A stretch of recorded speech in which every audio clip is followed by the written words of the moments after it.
Actually, let's make sure we're live on YouTube because That's what I'm waiting for. I don't see it yet.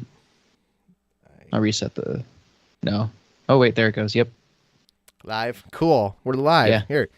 The first thing is literally you going, are we live on YouTube? Yep. Yeah. Hi. Oh, I am a little blurry. Just a tad, but not like... It usually doesn't... I don't get to really fix it because, like, even when I'm looking at my screen on Zoom or whatever, it's like I can't realistically see it. Right. Damn it. Maybe I went the wrong way. Hold on. We'll see how it goes. But yeah, we are live, Dave. All welcome back. Yeah. I think we're live. Are we live? We're live. Do you hear me okay? Yep. I'm trying to do something, but everything decided... Oh. It's quiet. Oh, so very quiet. It's too quiet. My computer decided to do an update while we were... The minute I go live, it's like, Wicked. Hey, soundboard, let's try to do an update. No, let's not. No, Let's stop it. Quit that shit. It's like, quit that shit right now.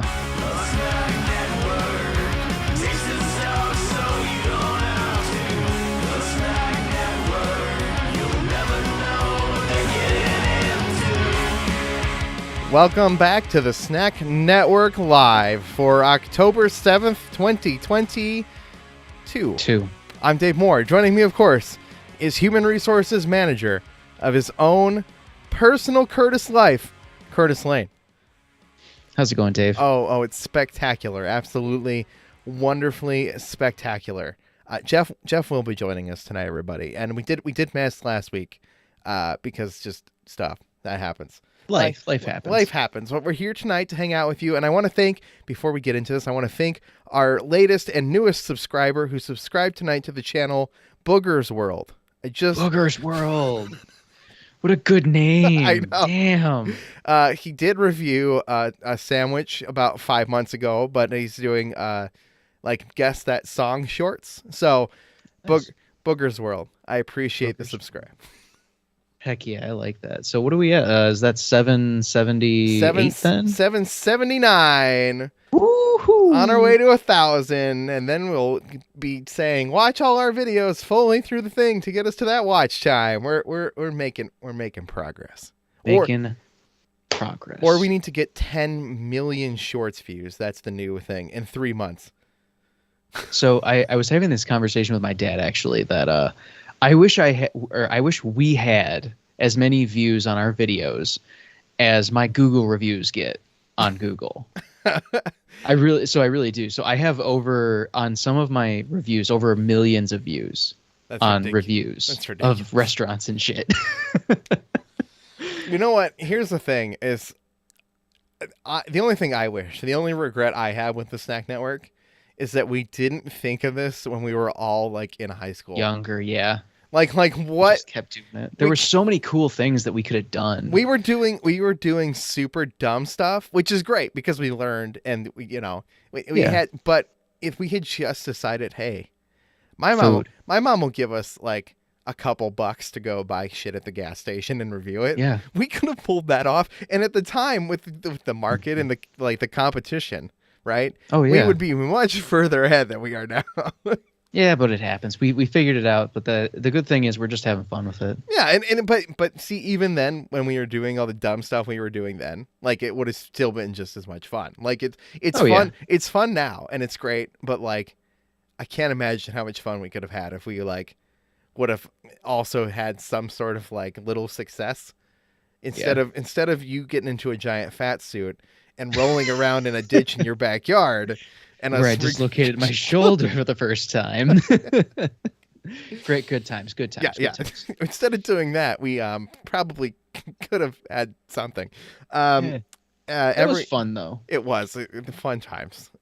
Those I don't regret any of those memories. Like even dislocating my shoulder in that hole, I was still having fun doing that stuff. I don't regret dressing up as a Jonas Brothers fan with a blonde wig and dancing around and hugging you while you're in a fat suit. None of that do I regret. I forgot about that. No one does. I don't. Super mega. Hold on. Wait. Super mega energy drink. I can do it in real time now. Super. That's not it. Come on, buddy. Nope. This one. Super mega energy drink. We're making a drink. What God, times? You would have to have been with us for a long time to understand those references. At some My point, goodness. about a year ago when we were doing this, I saw the Super Mega Energy Drink video. I thought I should put that up on TikTok as a funny thing that we did. Oh yeah, absolutely. And then I watched it and was like, this is so cringe that I can't post it. No, what you do is you send it to me. I'll edit it for you, and I'll just say, just post this. No context. It needs to be cut down a little bit. Just a little. It's not that long of a video. No, it's not. But listen, it's like a 45-second video, like legitimately, and I think it still needs to be cut down. It was a TikTok before TikTok. It was a Vine before Vine. It was a YouTube video before we had HD. Okay. Oh yeah, I forgot about that. No, what we do. So this is how we do it. So you send me the initial video because I feel like I'm the only one. Oh wait, no, we're all. There's three of us in there. Yeah, We remake it. Okay. So we need a third person. So it'll be you, me. It's just Jeff. Yeah, just Jeff. Jeff can be that third person. That's perfect. And then we just do it, and Jeff can throw his own spin on it anyway. It'd be perfect. Yeah, he could just play Bill Gates but bigger. Bill Gates but bigger, exactly. So Dave, what do you got to drink tonight? Yeah, I'm sorry. We taste things here so you don't have to. Tonight, I've got my bonus beer while we wait for Jeff to show up. It's just an Angry Orchard. Hold on, let's get this name correctly. Here. Uh-oh. Angry. I'm really good at this, I swear. We're professionals. Angry Orchard Hardcore Black Cherry Apple. Ooh, that actually sounds pretty good. Yeah, no, it sounds great. And actually does sound really good. Oh, that looks awesome. Yeah, love that art. These are new. They're 8%. I don't know how new like the branding of the hardcore brand is, but they're 8% nice. APV. And this sounded so good we couldn't buy it, and I couldn't not buy it. And I was like, I'm gonna do a short for these, and then I was like, I'm gonna bring it as a bonus beer.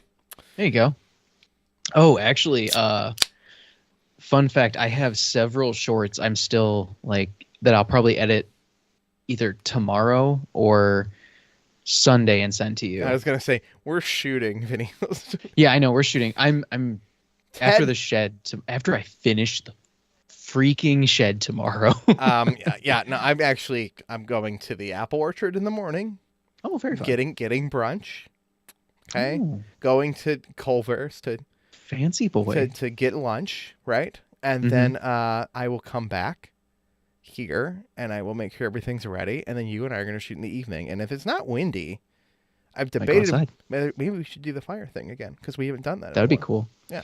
Question. Yeah. Should Amy and I eat beforehand? I would say probably, but I will update you further. Okay. I figure if we're coming over like at 6 o'clock, we probably get hungry before then. I don't know where we'll be. Like we might decide we need to eat before that. It'll depend on what time we eat, like lunch, brunch ish time. That's fair.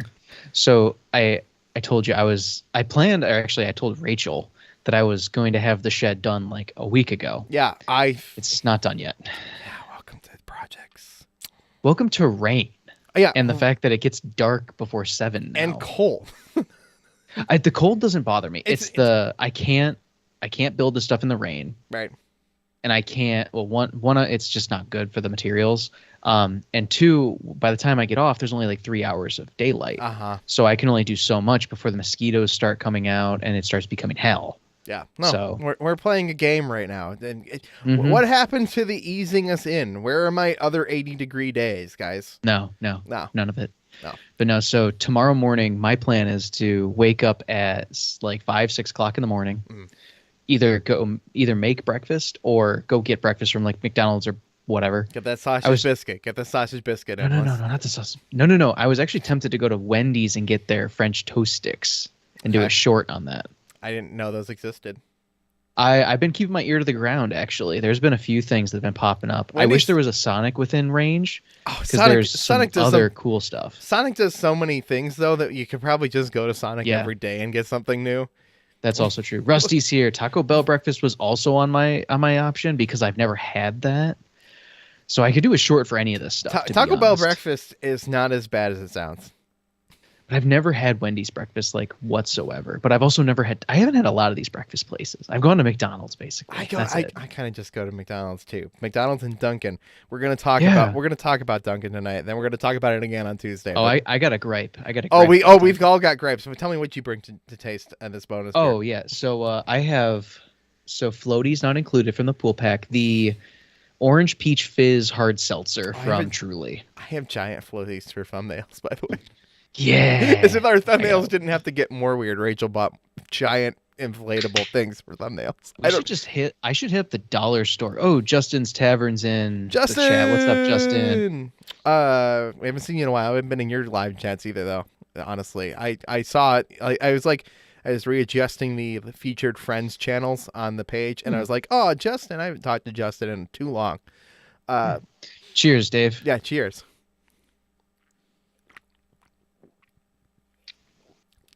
Oh, that's weird. Okay, you would think, because it's 8%, you think you taste the alcohol, and like based on the smell, you think you would get a lot of alcohol taste. And like don't get me wrong, like you can definitely taste it. Yeah. But like the cherry covers it up so good that you're like, oh yeah, no, this is right. This like dark berry cherry kind of mix. Yeah, that sounded amazing. Like that sounded really, really good. I think Justin's doing sober October. Hey man, good for you. Good for you. That sounds great. I'm never doing that. That's commendable, to be honest. I shouldn't say that. I definitely will. We actually haven't tried a lot of alcohol on the channel lately. Relative to the streams, like the streams is kind of where we're at with the alcohol. Like, yeah. There's been a couple beers, but it's been pretty spread out. Yeah. This is my first today's the first day I've been drinking in October, I think. Yeah, because it's only because we didn't stream last week, and that wouldn't have been October either way. Yeah, I cut back a lot. I probably haven't actually had a beer in October. I just haven't had time, like with the shed. I take that back. I drank one Untitled Art, one of those fruit smoothie drink beers, and I think I had a natty, but I have not had in the last week. I haven't had a lot natty. Of beer. The natties are good, man. Those natty red light and blueberries are pretty good. Yeah, I don't doubt that. Actually, there was one thing I wanted to show you. I know what I should tomorrow. Try tomorrow. I know. So this is not food related, unfortunately, but I bought a new hammer. So it's an East Wing hammer. It's roofing hammer. It's different, obviously. You know, it's got the big square flat face. It's got the axe on the back, but it's much heavier than all my other hammers. But it feels lighter. How would it do with beating some meat? You know, some meat. Yeah, for like cooking some meat. Like if we're gonna, I don't think it would do bad. You know, it's all metal. It's pretty good. I wanted to bring it back to food a little bit. Oh God, Food Olympics. We could definitely. Okay, all right. Tender some meat. Tender it down a little bit. Yeah. So just because we did not have a stream, how have you been doing, Dave? What have you been up to? I'm good. Speaking of hammers, I have this tiny little hammer that Rachel's late grandfather gave me. Oh yeah, that baby hammer. Yeah, that baby hammer. I love that hammer. It's so cute. You know how useful it is though. No, I get you. It's honestly, you hold it in your hand, you're like, man, this hammer's got to be useless. Like this is just like a little hammer they throw in this tiny toolbox. I'm like, absolutely not. This is the greatest, like, because it's not so big, like the handle doesn't get in the way of getting nails out of things, or like, it's like, this is the perfect size little hammer.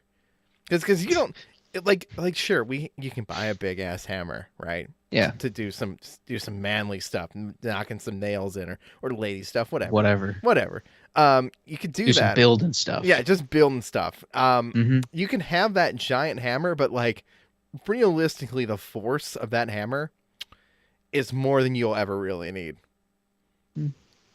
Depends on what. Depends on how much. If you're putting. So if you're trying to build a shed like me, I would hate to have that tiny little hammer. Okay, but if you're hanging up, like a picture, or something, you don't need a giant hammer. No. And truthfully, like with that little one, you have a better chance to like hit the nail if you're not as like, if your coordination isn't the best, or if you're not as experienced with a hammer, it makes more sense. So. Like personally, I the entire shed is just nails. Oh, there's some screws. How many? Like, God, that sounds really frustrating, honestly. So I'll put it into perspective. So about 100 nails is about a pound, right? Okay. So I've gone through approximately at least 30 pounds of nails. Oh my God. It's also a very big shed. Like Yeah. that's the total amount of nails that I'll use, including roofing, which isn't done yet. But it's an insane amount of That's nails. insane. That's a lot. That's a lot of hammering. I mean, my right arm feels really good. I also found out I'm actually pretty good at so it's not as good, but I can hammer a nail with my left arm, which is surprising. That's it. That I don't know if I'd be doing that. I Well, when you get so tired with the right arm, you gotta switch it it out. depends on how big the nail is, I think. Like I think if I can just give it a solid swing, I'd be fine. But if I gotta You like gotta keep going at if it. I gotta hold it in force, like I don't know. Oh, so I actually have one of those hammers that has the inset in the top and the magnet. So like you just load a nail on it and you just swing Oh and man. it'll go right in. Yeah. Yeah. Saves your fingers. I saw a guy on TikTok talking about how our generation's like the greatest. Like it's like an old guy. He's like, you guys need to stop complaining about this generation. This generation of people, and it's like generation above us, right? But this guy was pretty old. But he's like, they put magnets in our tools, guys. Like Yeah. they're way smarter than us. Like, we're out there just I we're out there appreciate just. magnets and tools. They're like you were out there working on your car and you dropped one bolt, okay? You're so mad. And it fell through and you had no way to get it. And now Yep. all you do is just grab your tool with a magnet and shove it under there and Mhm. you'll find it. Yep. It's like I was like, that is a really funny like viewpoint. It's a good comparison, yeah. But it is like the good way to like look at it. It's like, yeah, like people think like we're all obsessed with the internet and the phones and the whole thing. And like, and I don't think you're really We're just looking trying to at make it all easier. yeah. And like in reality, like if we were all on a train, right? And we're all sitting on a train and you saw everybody looking down at their phones, which is what we're all doing now. And then Yeah. you went back in time. You were standing in the exact same place on the exact same train. You went back in time and everybody was looking at a newspaper. You wouldn't Yeah. blink an eye. That phone is just an endless newspaper with every bit of information ever on it. Yeah. That's it. That we all look at cat pictures. Uh-huh, that's it. It's the same thing. It's just better. It has every song ever made, every movie ever created, every every book. piece of information you could ever want to know. Yeah. And actually, just a random sciencey fact. I saw this on TikTok, and I am not a scientist. And we I'll don't put know it right out there. how true anything on TikTok is, but I don't know how the world works. Well, actually, this one's more real because I ended up looking it up afterward. I can't explain the extent of this. So it's the Nobel Prize for Physics was announced. okay. So I'll put it that way. I'll start with that and preface that I know almost nothing about physics. I'm not good at it. But there was a semi-proven theory that for quantum physics, there's two particles that rotate. They can actually be moving faster than the speed of light. The information, at least going back and forth between them, can be moving faster than the speed of light. So it's simultaneously proving that we can achieve that level of speed, but also that Einstein's theory of relativity was wrong. Oh, you did see this. Yeah, I did see this. Yeah, It's but I crazy. can't explain this further. No, that's please it. go do your research. It is a amazing time to be alive right now. Like the amount of scientific research that's happening. Like the James Webb's telescope, the images coming from that, the newest discoveries in quantum physics and just normal physics. It's amazing. Like I have no idea what's going on. You guys want to hear another crazy science thing that's happening? Yes. That I saw that this is true too. It's Yes. and it could be wrong, but like as of right now, as everybody's getting their flu shots, right? Mm-hmm. And the scientists are testing for the strains. We had 4 strains of the flu, 4 very common strains of the flu. Now that the COVID pandemic and everything and all the lockdowns, all of it, one of those strains is just completely gone. Sweet. We eliminated one of the 4 major strains of the flu, guys. That's an accomplishment. Sure, we can all sit here and pretend like, COVID didn't work or something. Like we could all have those theories, right? You can all sit here and pretend to believe like whatever you want to believe. You're wrong. Like it's science, but like we also knocked out 1 strain of the flu, and that's crazy, which means like the stuff worked. The lockdowns, the masks, The flu also just happened to not spread as much during that thing, and we eliminated one of our major strands. That's amazing. That's amazing science. Yeah. And you're not happy about that. Leave it on a positive. That's how we spin it back up. That is positive. Yeah. No, I mean, like I had a negative to bring up, and I'm like, I don't feel like it. No. There's no. I like feeling good today. I mean, I got to play video games after work. You know, I'm hanging out with you, doing this, which is probably one of my more favorite things recently. We could pretend like one of the negatives like is the fact that there's still 3 strains. Like no. We've had those 3 strains forever. And clearly we don't want to get rid of them. The proof is though that we can. Oh, there was another cool thing. I don't know how we became a science show, and we're not science. If you want to hear about a science show, go listen to All Around Science with Bobby Frankenberger. He's much more qualified to talk about this. There was another thing. Oh, that's what it was. Okay, so this is actually fairly recent. So 2 scientists from a Russian Academy of Scientists. I'm not going to attempt their names. First names I can do. Svetlana and David. Revived a plant. It's from David. I'm sorry. David, whatever. I'm sorry. From the Pleistocene. I'm not good at this. So they revived a plant that lived from approximately 32,000 to 28,000 years ago. Okay. So they discovered seeds inside of the stomach of a squirrel that was in permafrost, and they have this plant that came back to life. I decided to scroll back on the calendar. Oh yeah. The other day, I don't know all the years. That's a little frightening. But you can go all the way back, and then it'll start going back before Christ. So it'll go back to BC, and then it goes back in reverse. So you can get to year 1, and then it'll go, over. It'll go 1, year 2. Like if you're going backwards. Jeez. 2, 3. It's pretty cool, actually. It's fascinating. You're like, oh, cool. You can do that on a digital calendar. It's weird. And you got real bored, didn't you? I was on the bus. Listen. I didn't have cell service. My phone was just there. Okay, no. I'll tell you. Here's the thing. My options were watch a YouTube video, which seems kind of pointless. Watch TikToks, which feels like an actual addiction at this point. Yeah, I've kind of fallen out of it. I kind of want to delete the app. I keep it because I still like to still share our videos and stuff when they pop up. Because I share everything from our desktop. The only downside to deleting the app is that I wouldn't be able to reply to comments and stuff. Yeah. Or follow other food creators. Like there's definitely a community. Like I talking to Remy over there and Teach Your Food. Like there is a group of food TikTokers who are awesome. And yeah, absolutely. Crazy Christmas. I could keep going. I could keep going down the list. Oh no, I didn't you have a list. Yeah, there's a never-ending list of snack people on TikTok.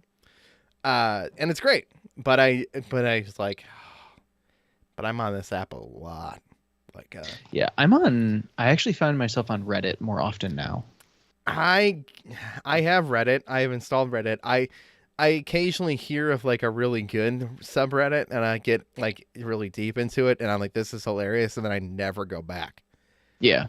So I didn't get it originally, but it's kind of it's just a feed. It's just similar to Instagram. It's like forums, right? Yeah, it's just forums. There's pictures and videos. It depends on what you want to watch or look at. Yeah. So one of the things that I usually do is I actually follow a few human resources subreddits. That sounds so boring. So yeah, it's fair. It is kind of boring, but at times it's really helpful. I find the best epic food fails subreddit. Yeah, I follow stupid food. There's somebody putting ketchup on everything. I know you sent me a TikTok, or I think Rachel may have sent me a TikTok like that, where it's literally a burger and it's just coated in ketchup, and it's no, it's too much. There is a limit.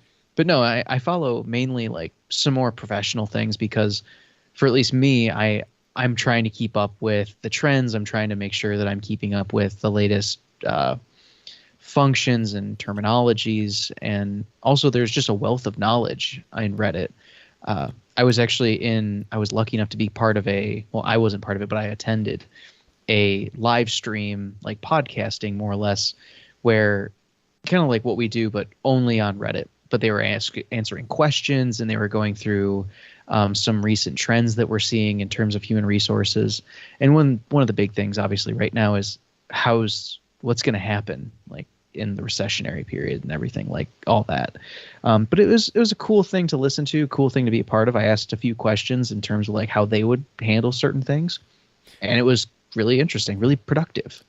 Speaking of this kind of stuff, I don't know where we're at. We're just spiraling, everybody. That's fine. But it's just disgusting. I'll roll back. Oh, I was gonna ask. Realize why.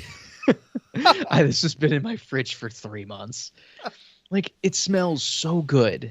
It smells just like peaches. It has such a freaking potential here. The best Trulies were those fruit punch ones, and that's just saying the best Trulies. Not even. I'm not saying they're that great, but they're better than those. These are rough. Like it has the like weird off sweetness of like stevia, and then it also is just so harsh and for no fucking reason. These are really good. I'll have to go get one of those. I don't know how big the pack is, and I think Rachel was pretty committed on just wanting these for herself. Too bad. I did bust it open though. I thought she did drink one, and she did not. So I think she was waiting for this stream, and then I was like, I'm gonna open it. Oh yeah.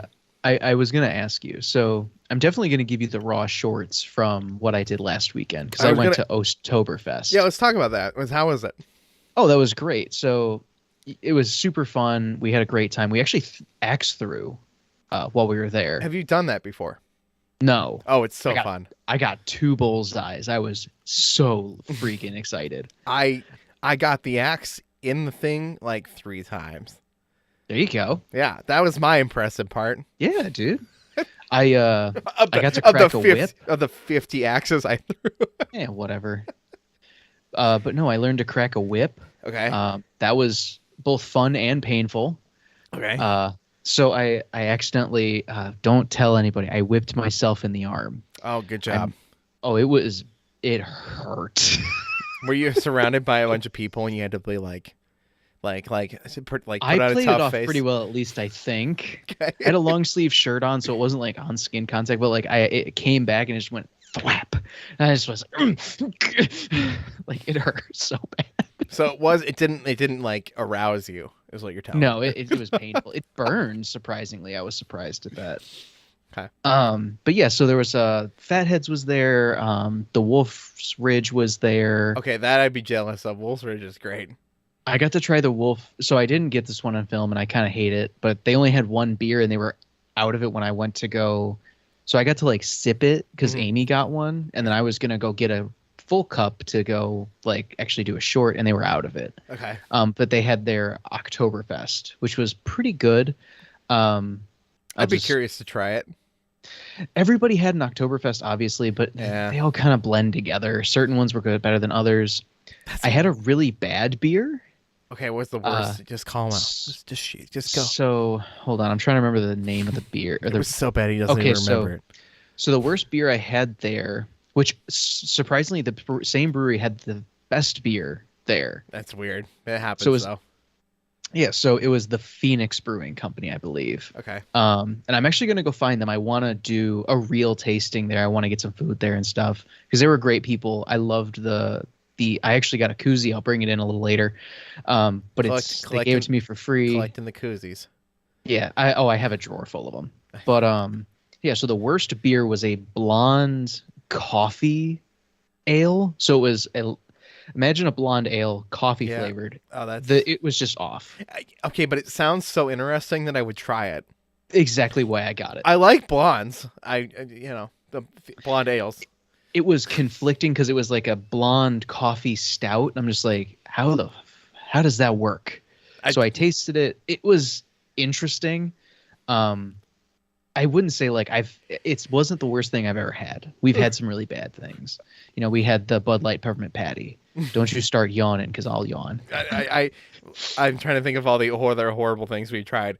I tried that oyster beer. We've tried a lot of bad beers. I had to drink that Bud Light. Oh God, what was it? It had tomato chunks in it. It was like the Clamato. Oh yeah, but it had like little tiny tomato chunks. Oh God, tasty. I've never had one actually. You're lucky. But John threw yeah, that. so John there comes was out of that. town all the way from across the country, and I'm like, hey, try this awful Bud Light Oh, tomato beer. actually, now that I think about it, so the best beer I had, I actually did a short of, but so here's the thing about some of those shorts. Yep. I'm not gonna say they're the highest quality Uh-huh.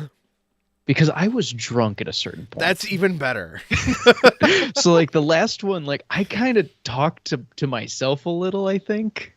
I'm Like, okay with this this. is the best beer I've had all Unless night. these go on for like 8 minutes and I have to cut them down. No. Then No, some of them, like you see some people in the background. I was surprised at how well the camera wasn't picking up like a bunch of crap. okay, you were in like a public space though. I'm Yeah. gonna be like, there was the one time you were like on a street that I blurred out the people walking down the street, but I felt like those people that's fair. they don't actually know they were in like a public No. space. But being at like a brew tasting, like a beverage beer event, I don't know what else to call it.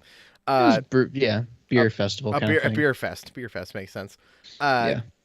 Those people are all around. Like, that's a Oh public. yeah, they were all taking pictures and doing other things. Yeah, like it was everywhere. You're in the background of other people's pictures. Like, Oh, I found a couple on their website. I was excited. I'm like, it's me.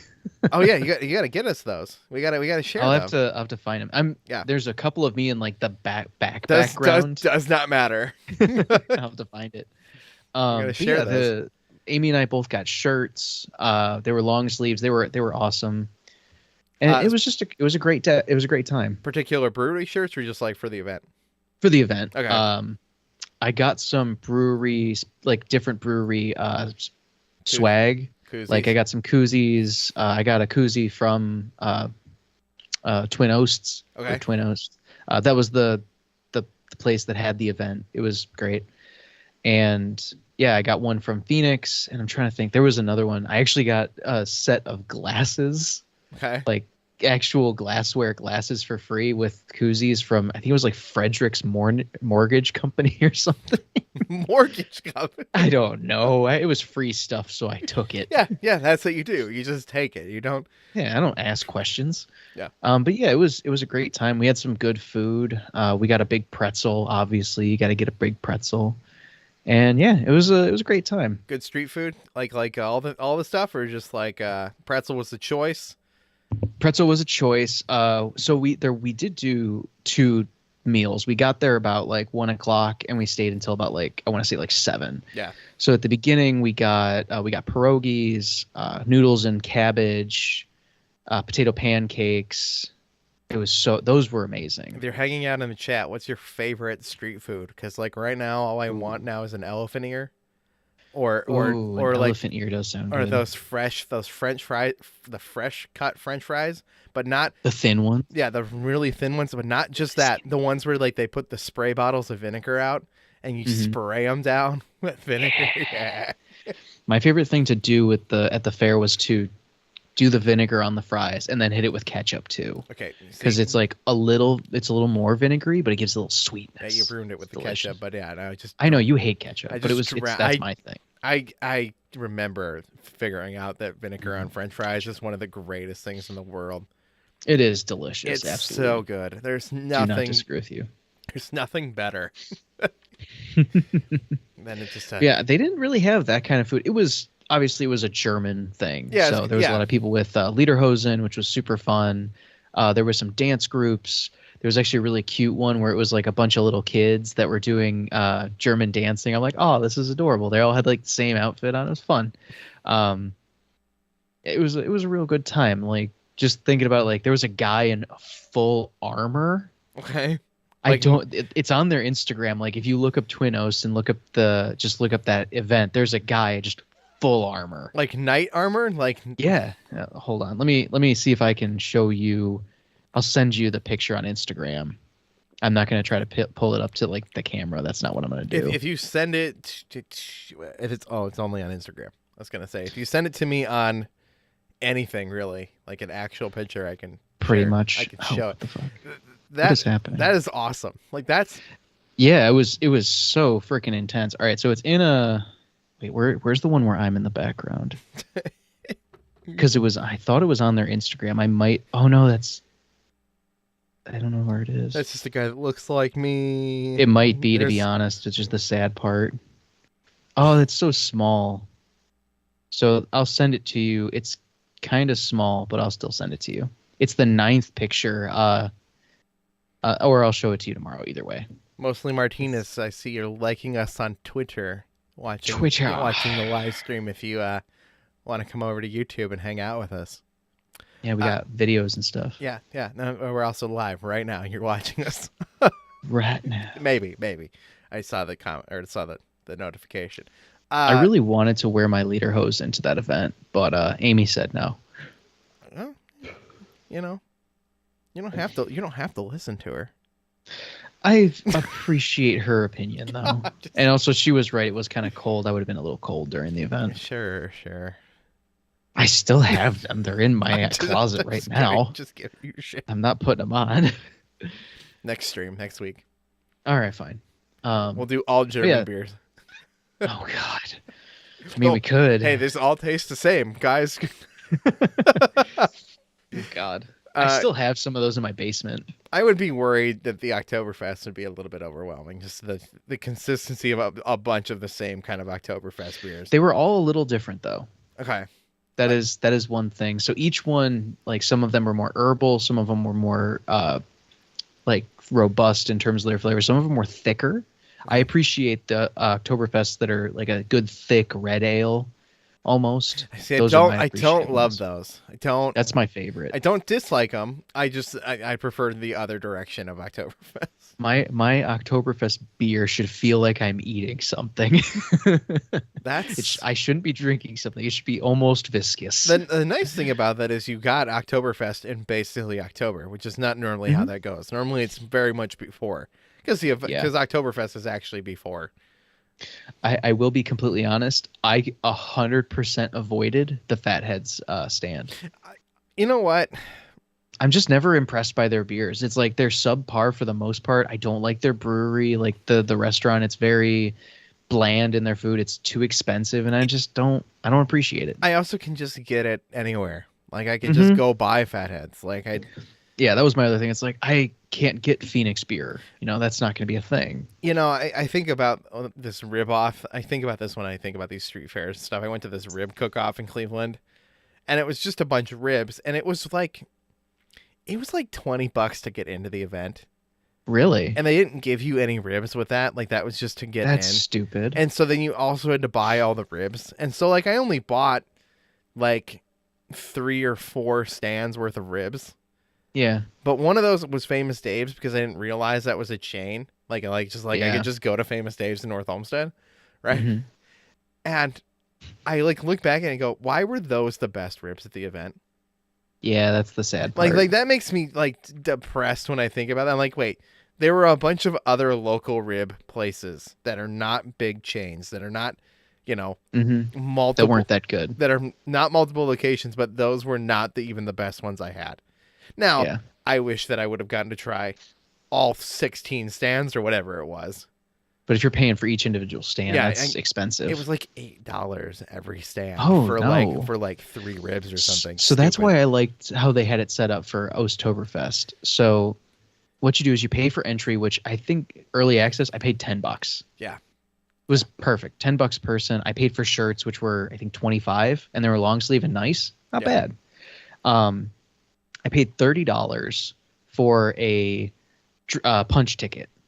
Okay. So what they do is they give you a punch ticket. It has 15 spots on it, and each spot gets you, like, if you use 1 punch, it's a 5-ounce taste. If you get 3 punches, it's a 16-ounce pint. If you get 5 punches, it's a 32-ounce growler. Okay. So it makes sense. Like, you get a decent amount of beer, and you can buy more tickets, obviously, or you can buy beer at the actual bar. But at the same token, it's like you could go to each stand and do a few, or you could just taste all day, and that's what Amy and I did. Yeah, I went to a beer fest in that Cleveland State Stadium that I can't remember the name of for whatever reason. I couldn't tell you for the life of me. It's escaping. But I know what you're talking about. But yeah, it's the Cleveland State Arena. And I went in, and it was a beer stand every 5 feet, and it's a giant circle on the outside. Yeah. Plus there were vendors inside, on the actual field. Dude, I miss And I Beer think festivals. I think I got miss those tickets. so much. I think I got those tickets for free, like to go to the event. Like Dude, somebody nice. just gave them to me, but I think they were only like $15. But you could go just taste every single one of these breweries, which you couldn't do because you would leave with alcohol poisoning if you tried to try every single stand. Even though they're giving out little glasses, like I love the little glasses. Slightly bigger than shot glasses of basically samples, but once you go to 30 of those, like you're kind of pushing it, like you're getting messed up. And I'm sure you could buy bigger quantities, but when you get free tickets to go to a thing that you weren't planning on going to, why not? The correct solution is to just go sample as many things as you possibly can. Absolutely. So actually, I miss actually doing the beer festivals. There was a lot of them out in Toledo when I lived out there, and I kind of miss it because it was such a fun thing to do. They used to do more of these kinds of things out here too, and it just doesn't seem like it's common anymore. But I think part of that might be COVID. Part of that might be just that wouldn't surprise me whatsoever. And I don't know what the limitation was or what they invented, like why they stopped doing them entirely. I'm sure they're still doing them, but I don't hear about them nearly as much either. No, I used to go to one that was called On Tap, and that was like the big name. And I looked it up because I was like, oh, it was an amazing event in Toledo. Like I think they had over 50 or 60 breweries in one spot, and they had events and they had like competitions during it. It was a big, like I went to a convention center and it was full. Like it was a full convention center, just beer, which was awesome. I want to do more of this. This is the kind of thing we need to like commit to doing Snack Network stuff because it would be fun, especially if we were there and posting while we were there. Absolutely. If we time that kind of stuff right, like I want to do more of that, and it's like we just have not found the right event to like. Here it is. So the company is called America on Tap. Okay. So they used to be like all across the country. Right. Like when I originally did this, I think it was probably like 2015-ish, 2015, 2016, but they were all over the place and they're huge. And then for some reason in like I wanted to do another one in 2018. There was like 3 the whole year. And there was one was in Hawaii. And it's like, great. I can't go to Hawaii. I'm not going to make it there. But I went back on there and they still have a Honolulu on tap, but it's like there's nothing around anymore. It's like a lot of New York. It's predominantly New York. Like Buffalo, Birmingham, Saratoga Springs, all of New York. There's 2 in Saratoga Springs. But yeah, it's just like, it's disappointing. Where's this one in Rochester? I was going to try to ring Jeff again. Oh, yeah? If I can figure out how to do it while we're streaming. Yeah.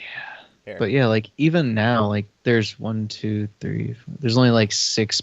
I know there's like maybe 8 breweries.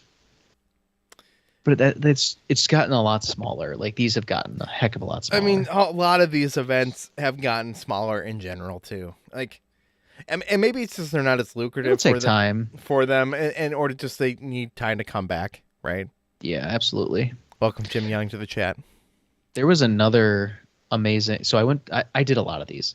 Amy and I did one when we were in Toronto, which was so cool because it was on a floating barge. Like we were out on the lake. Okay, see that super cool. That would be fun because now you have no choice.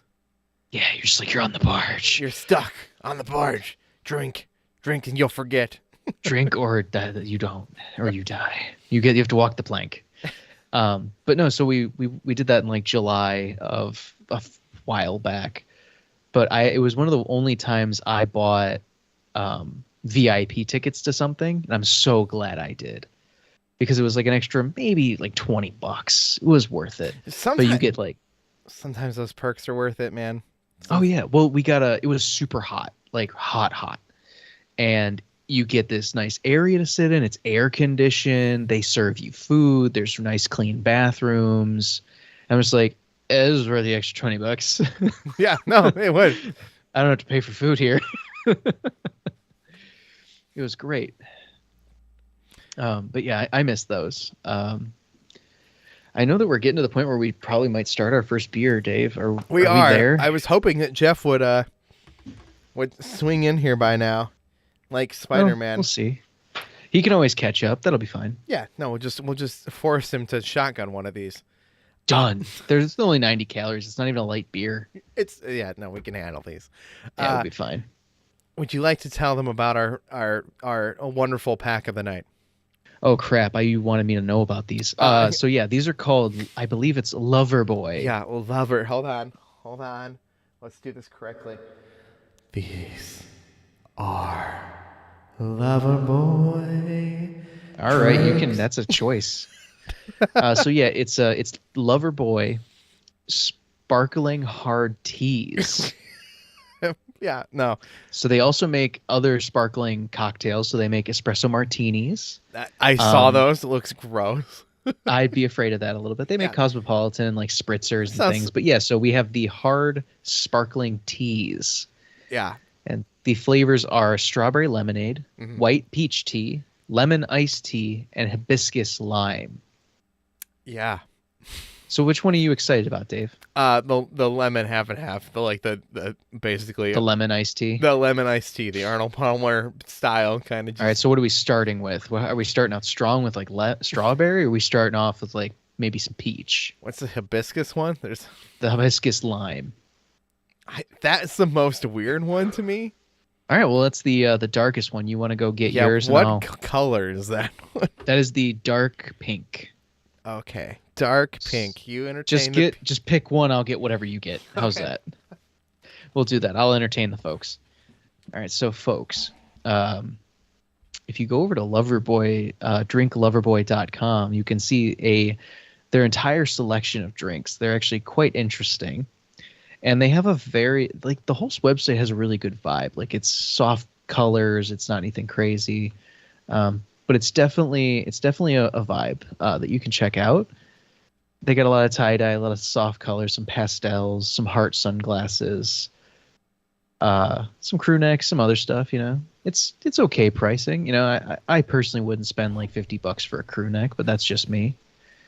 I'm more of a $30 kind of limit kind of guy. So this is dark pink, but it's not the flavor you said. Show it to me. What do you got? This says black cherry vanilla. Oh, I might have looked at the wrong one. I'll have to go see what I got. We might be looking at the wrong pack. Uh-oh. I thought there was in there. Hi, chat. I thought it was. Most of those sounded right. I think it was strawberry hibiscus. I was just reading the wrong one. That's what it was. Okay, so we have the completely wrong pack. That's okay. This one sounds actually okay. I remember picking these going like sparkling tea sounds weird, but the flavors sound good that I'm not that worried about it. It's still a hard tea. I think there's just a couple iterations of it. Oh, is it going to make me enter in information? I hate this. Kroger or Ralph. We'll go Target or not. Yeah, actually, if you look at our description, I didn't put a ton in because I don't think I could find a ton about this pack. I'm just trying to get to where we are to like just pick a store to. Why doesn't it just tell me their kinds of stuff? Okay, their website's a little bit frustrating. I'm gonna do this. Go for it. Beverage bodies with dry drinks.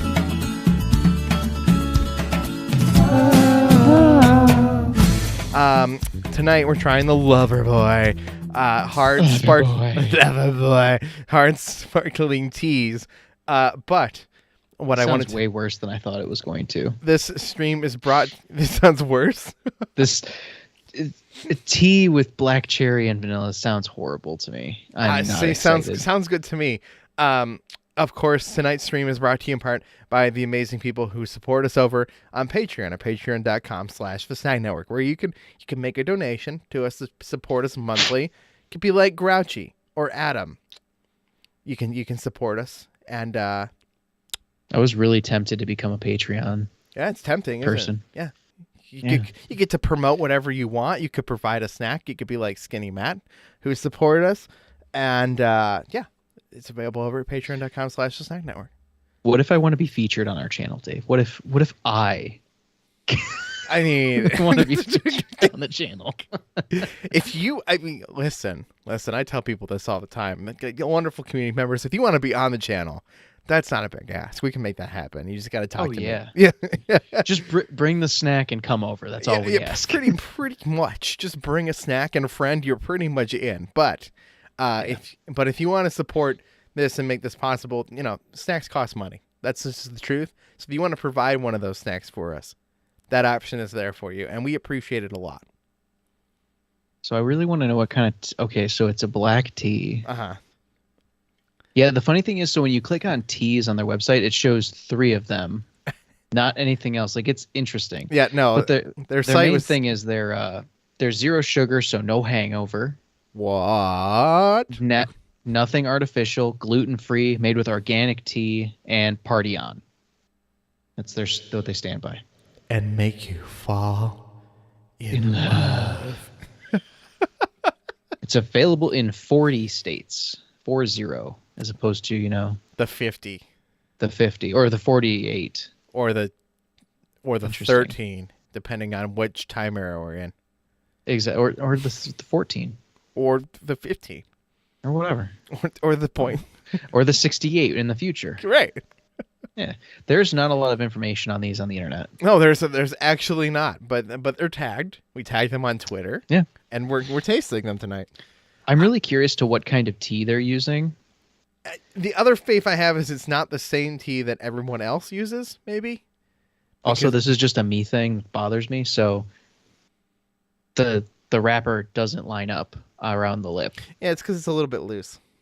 I don't like it. It's a cheap label. Cheap label. All right, let's crack it open, Dave. Okay. Black cherry vanilla. Like. I'm not as worried. Oh, Jeff said he lost power. Jeff lost power. Oh shit. Well, Jeff, we're still gonna drink it, but you can catch up. That smells like chapstick. He lost power. Does he have power now? Dude, I don't know. He texted both of us and said, "Hold on, I lost power." Hold on, I lost power. That sounds like I'm getting power back. I don't know. I don't know. We're figuring that out. Jeff is having technical difficulties. This smells delicious. This smells like cherry chapstick. Yeah, but is that a bad thing? I mean, no. It makes me want to kiss a girl because you liked it. The taste of her cherry chapstick. The cherry chapstick. Yeah. To be honest, no. But it has that medicinal, the medicated cherry Blistex. That's what this smells like to me. Honestly, of all the things that we've tried, I had an immediate connection to that. the smell isn't actually not putting me off to it. No, I have good memories of cherry chapstick. I would argue, even though this tastes probably better, this Angry Orchard Hardcore probably it will taste better, but it smelled worse. It actually smelled worse than this. Because this is, you're right, just cherry chapstick. Yeah. All right. Cheers. Dave.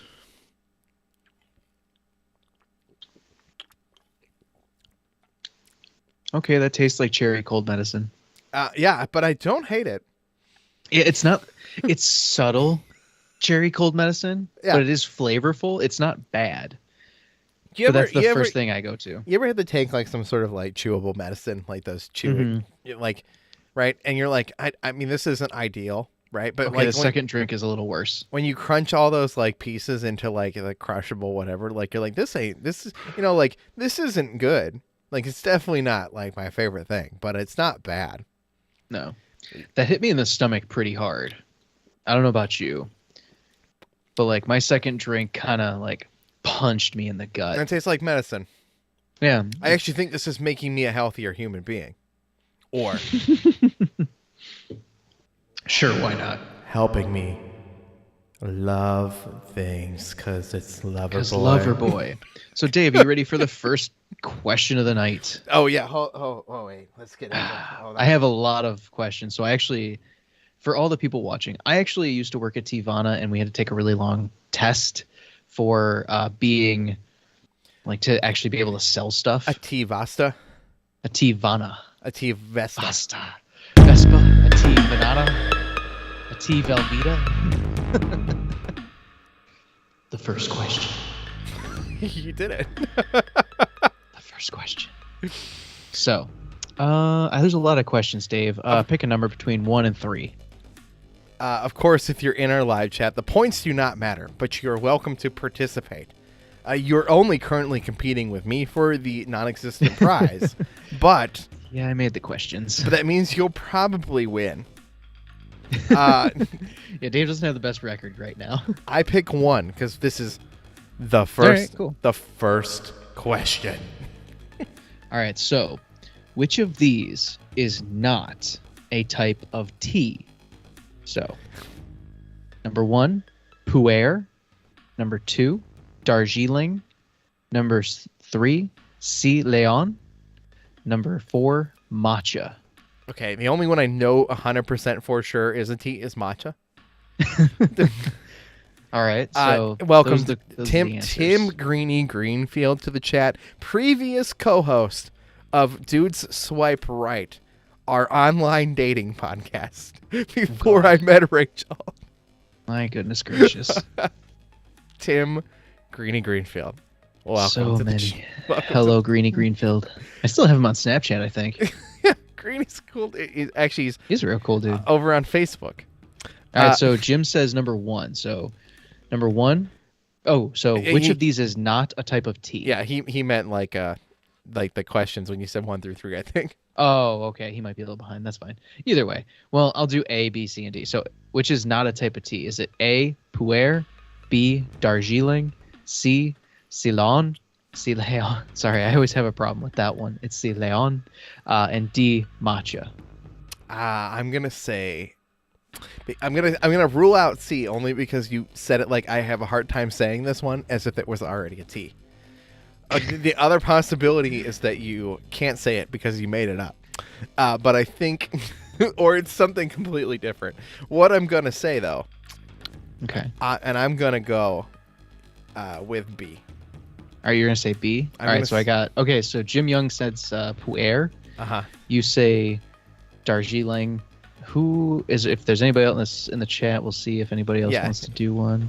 I'll give it another question. I'll just say it one more time. Which of these is not a type of tea? A, pu'er, B, Darjeeling, C, Leon, or D, matcha? I like how Greeny said I forgot about that. Yeah, I didn't forget about that, Greeny. I'll never forget about it. All right, so we'll give it a second. Yeah, Greeny, if you want to participate in the chat, you can also join us over on YouTube, the Snack Network YouTube channel, and then Curtis can probably see your chat. Even though... Yeah. I have a chat bot that's supposed to put that chat across multiple platforms, and apparently it does not work. Doesn't work. All right, so I'm going to give the answer. The answer is C. C is not a type of tea. C, Leon, or sea lion is not a type of tea. Okay, C. If I could see the questions. Oh, no, I was saying it weirdly on purpose. So pu'er... to give a little bit of background, pu'er is actually a type of tea that's aged in a cave in little pucks. Okay. It's one of the older types of tea. It's very robust, and it's usually made of black tea. It's very deeply oxidized. Sounds disgusting. It's intense. Darjeeling is a type of oolong tea mostly. It can also be black tea, but it's usually crisp, refreshing, delicious. And it's oftentimes Darjeeling is noted to be the champagne of teas. It's a very high quality. Obviously, sea lions are an animal. Yeah, they are definitely not a tea. And as Dave said already, matcha is a tea. It is a ground green tea. Of all these teas, the only one I have ever had is matcha tea. Mm-hmm. I was trying to go for something that somebody would maybe think Ceylon is something fancy. That was my hope. I got my inspiration from Psych during the episode where there's a murdered sea lion. So Curtis wrote all these questions, guys. So what I'd like you to do with every answer moving forward is see that if you pronounced it differently, if it would just actually say a thing. Welcome over on YouTube, Greeny. So that's the only one that gets like that. It was just my fun one. Sure it is. If not there's the rule out answer. It's just an animal pronounced wrong. All of them are just animals pronounced wrong. That's how we're gonna do it. Okay, so I'm gonna do one more, and then we'll do probably some talking. But okay, so what type of tea predominantly? What was So this I'm sorry. What's the correct answer? A from from the last question? Yeah. It was C. Sea lion. Okay. Oh. That's not a type of tea. Okay, got it. So no one got it. No, nobody got it. Okay. So this one. So what type of tea predominantly was thrown into the Boston Harbor in 1774 to protest the British tax on tea? So the Boston Tea Party, that famous event in American history where the people were fed up with the tax of the British tea and they threw it into the harbor. So is it A, green tea, B, black tea, C, white tea, or D, yellow tea? So what is the main type of tea that was thrown in the Boston Harbor during the 1774 Boston Tea Party? Green, black, white, or yellow? I got Greenie saying black tea. All right. I want to say that too, but because I don't green tea. When I think about green tea, I think of it as a very modern, like Lipton green tea. Like okay, not that it didn't exist, but I think of it. I just think of that as like that's green tea. Yellow tea. Let me give you a little bit of a backstory on tea. Tea is one of the oldest beverages known to man. It goes back over 23,000 years in our history. Makes sense. So all types of tea go back that far. Okay. Green, black, oolong, and white tea. Just predominantly those ones. So just want to let you have a little insight. Okay. I don't know if that's going to influence you or not. Probably not. But Tim and Young both say B, black tea. Black tea felt like my gut feeling. All right. So you're going black tea? I'm going to go with black tea. So we're either all in this together. We're all in this together anyway. Or we're all wrong. All right, so I'll give it a minute because I do see there's 5 people watching. I'll just give it a second. I'll ask one more time. What type of tea was predominantly thrown into the Boston Harbor in 1774 to protest the British tax on tea? Was it A, green tea, B, black tea, C, white tea, or D, yellow tea?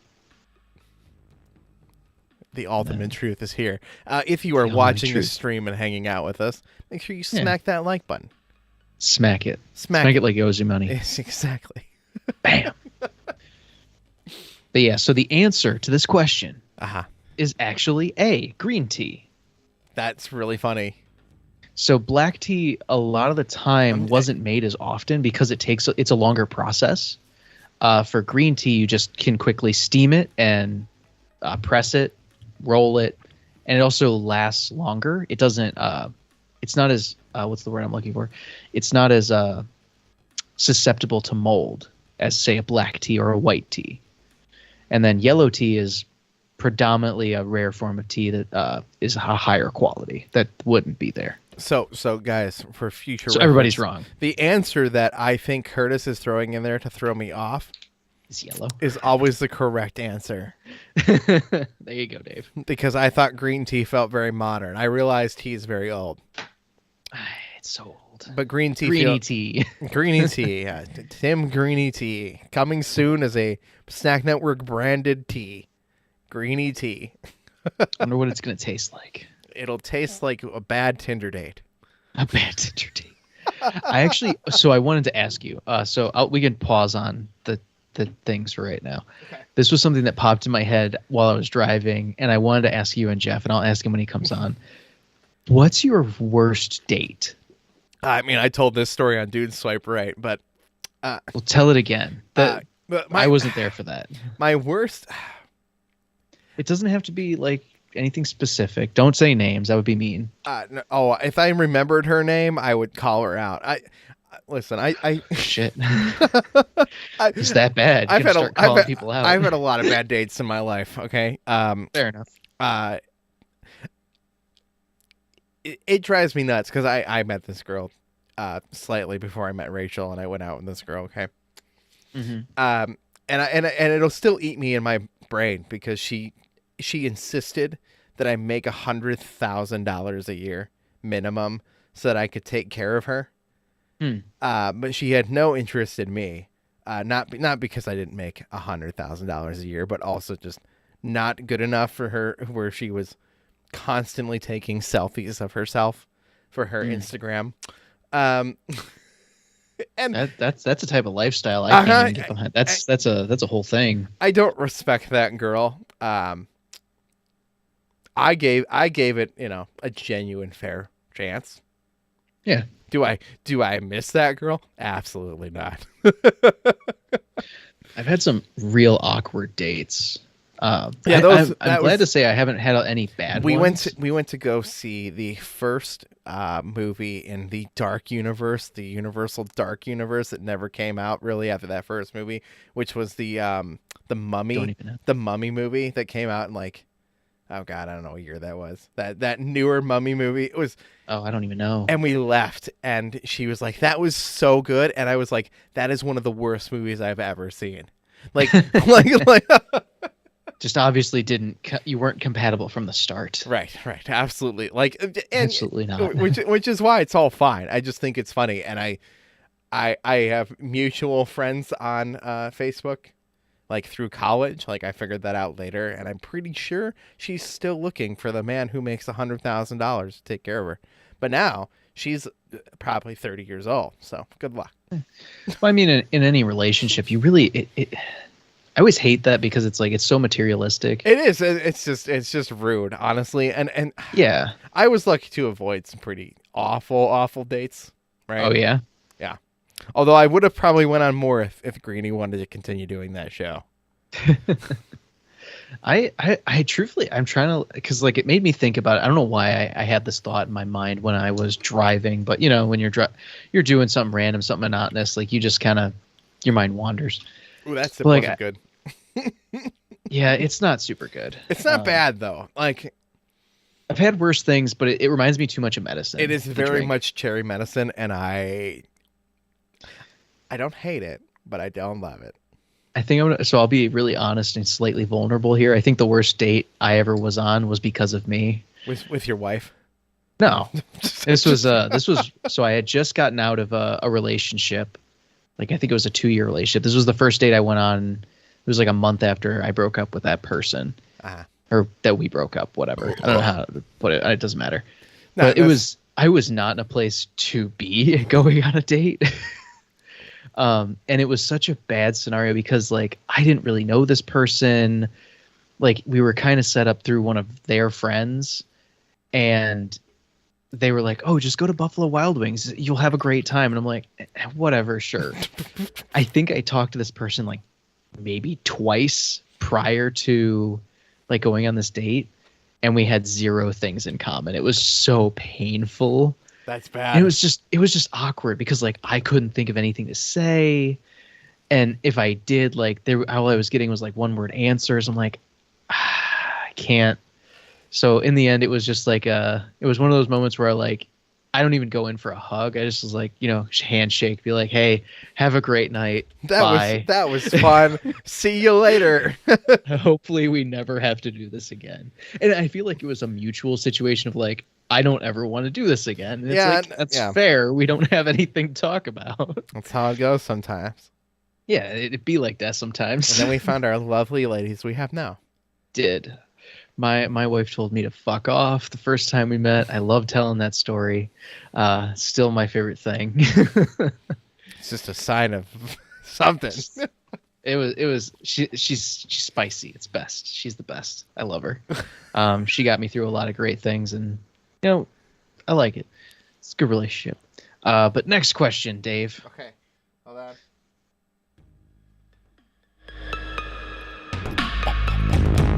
Thank you to the YouTube free copyright trivia library of sounds. Also, tell me when you're ready to go to the next drink. I am halfway done. Okay, cool. So we got some time. All right. So I'm stalling if Jeff's power comes back on, although I'm not sure that it's off or on or. I hope he's okay. Yeah, really, that's my biggest concern. I'm just gonna text him. Wait, hold on. Let me use the talk to text. It's all good, dude. You gonna make it? If not, question mark. If not, I'm gonna make him do Loverboy shorts. Also, are you okay? Also, are you okay? That's not what I wanted to say, Google. Damn it! Oh, now it fixed it. I'm gonna make Jeff do these in like, I don't know what would be Loverboy attire. Chat, help me out here. What can we make Jeff do? All the ones he misses is shorts. In like attire, you said? Yeah, like what would make him look like a lover boy? I don't have words. Should we get some There's swag from the Loverboy website. I saw the swag. Can we talk about the swag? It's all super expensive though. It's very expensive, but like that hoodie looks real damn comfortable. I didn't see that hoodie. Summer should be fun. Like it's a vibe. Like truthfully, their stuff's a vibe. It's a vibe. You're right. Hey, Loverboy. I know that we haven't loved this first one, but if you want to send us, he says he's coming. He's making it. Okay, so with some merch, I'm down. I would take a hat. It looks very comfortable. All of it. It's like. So my main problem is for a short sleeve shirt, my limit is $30. Like a maximum. My max is 30. Yeah. These are 34, and there's nothing really special about them. Yeah. The hats are 32, and that kind of That's the for me. That's the secret to the Snack Network merch for me, guys. If like anybody's wondering about that, like this shirt is like $28. Like, and that's us making no money, right? Like this, and this is the quality I want. You got ripped off. It's like this shirt. No, I mean, like this is the nicer print, the extra soft, blah blah blah, right? Like there are cheaper options, but I'd like the nice options to be affordable. Yeah, I wish. I want everybody who wants a Snack Network shirt to get one, and get a nice one. So that's fair. There's got to be a balance, and so like I wish it had like details on how good the shirt was. Like, yeah, well, this one is nice, and you can secretly buy this from the Forget Being Cool merch store if you would like it. I wish they would tell me what kind of just basically what brand are they using? Yeah, because I have this feeling that I'm gonna get a shirt and it's just gonna be like Hanes, and it's like, the fuck is this? Yeah, I don't want to sell anybody a $35 shirt that's not super nice. I don't want to sell somebody a $35 shirt that costs $2. That either. That's the thing. It's like if it's gonna be quality, it's gonna be quality. If I can make shirts for $3, I would sell them for $5. Yeah. Like that's where I'm at, guys. Like, but we can't. Or $5 plus shipping, depending. Yeah. Well. Yeah. Gotta make a little money on it. But yeah. So all right. So I'll do a softball really quick. I got a true or false question. All right, true. You. Okay. So true or false? White, green, and black tea are all derived from the same plant. True or false? White tea, green tea, and black tea are all derived from the same plant.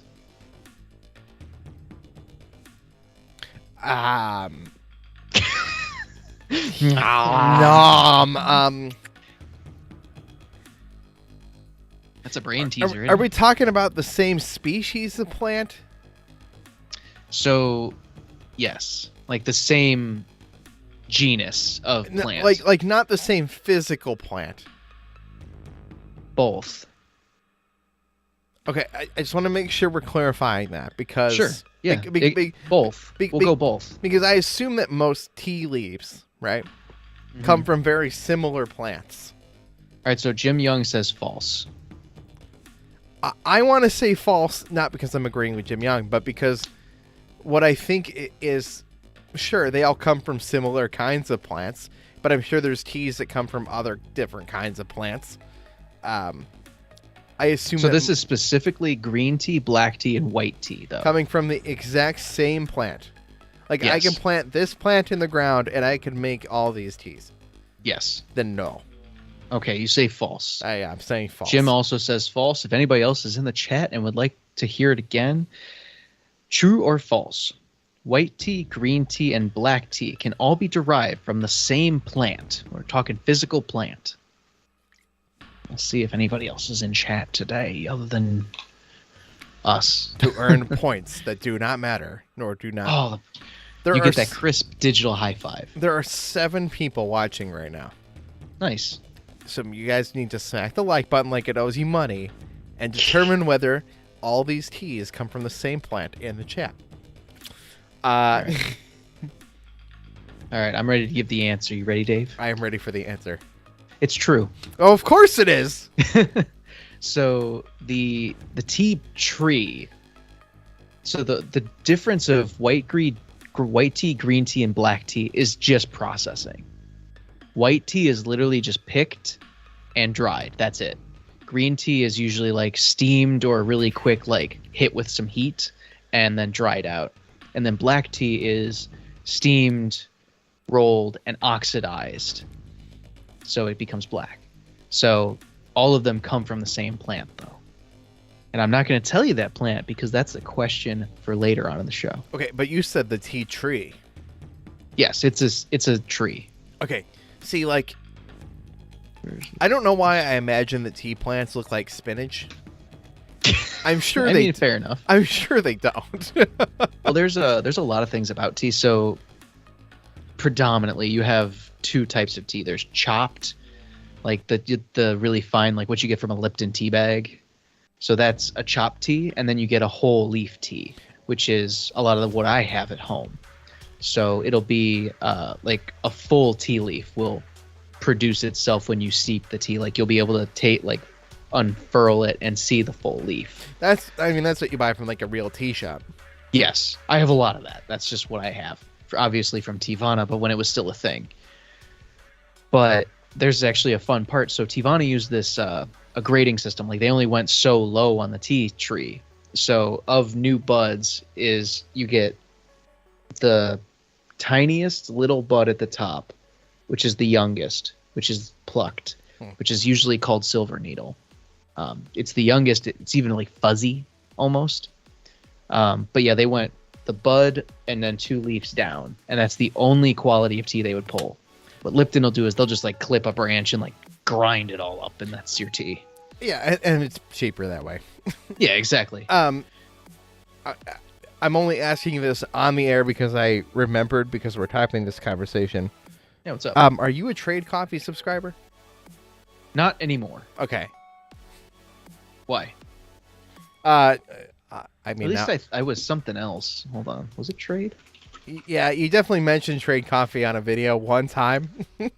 So it was, yeah, I was a subscriber, but the problem was for that was they kept sending us light roasts, and we specifically said, or they kept sending us dark roasts, but we wanted like a medium to light roast, but we just wanted variety. The assessment wasn't good. Okay. It wasn't reflective of what we wanted. But you'd be willing to try again, and oh yeah, I would try it again. Why? I'm just curious. Another podcast I listened to was talking about Trade Coffee.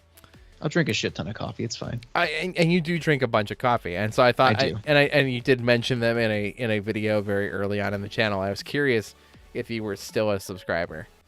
No, it got too expensive, and we just weren't getting the quality. Like the quality of the coffee is great. It's delicious. It's fresh. But you got a stockpile of things you didn't really want. Well, I had to throw away 80% of my stock. I feel like you get a lot of coffee.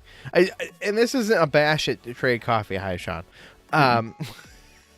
No, I didn't have to throw away my Trade coffee. I had a bunch of coffee from Starbucks that ended up being compromised, so I had to throw it all away, which I was kind of sad about, that was a big deal. That was a really sad day. That was close to 30 pounds of coffee. Yeah.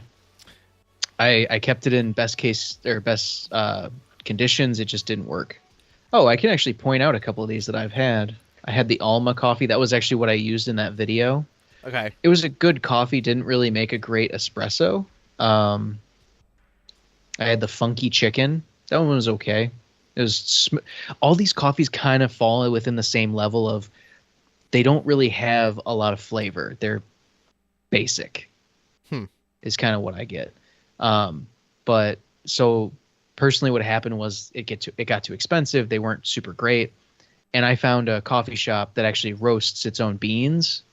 And you found a local favorite, which is then exactly. outrules everything else. Like that's exactly. Yeah. It's actually I'm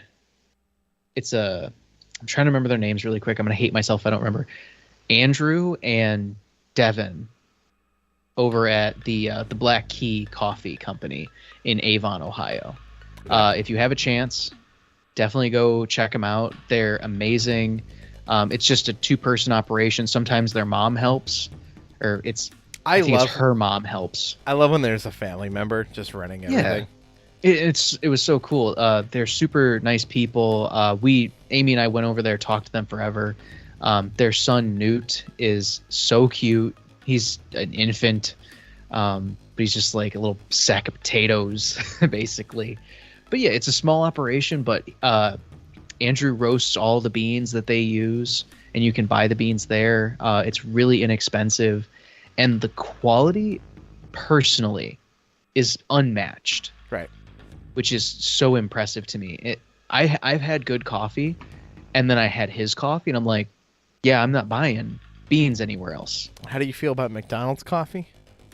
I mean, it's a cup of coffee. Okay, great. Just as long as we're on the same page. Yeah, there are different levels, obviously. Like, if I just need like a diner style coffee, like if I need consistency, yeah, McDonald's is a best bet. Like, it's a cup of coffee. You're putting cream and sugar in it.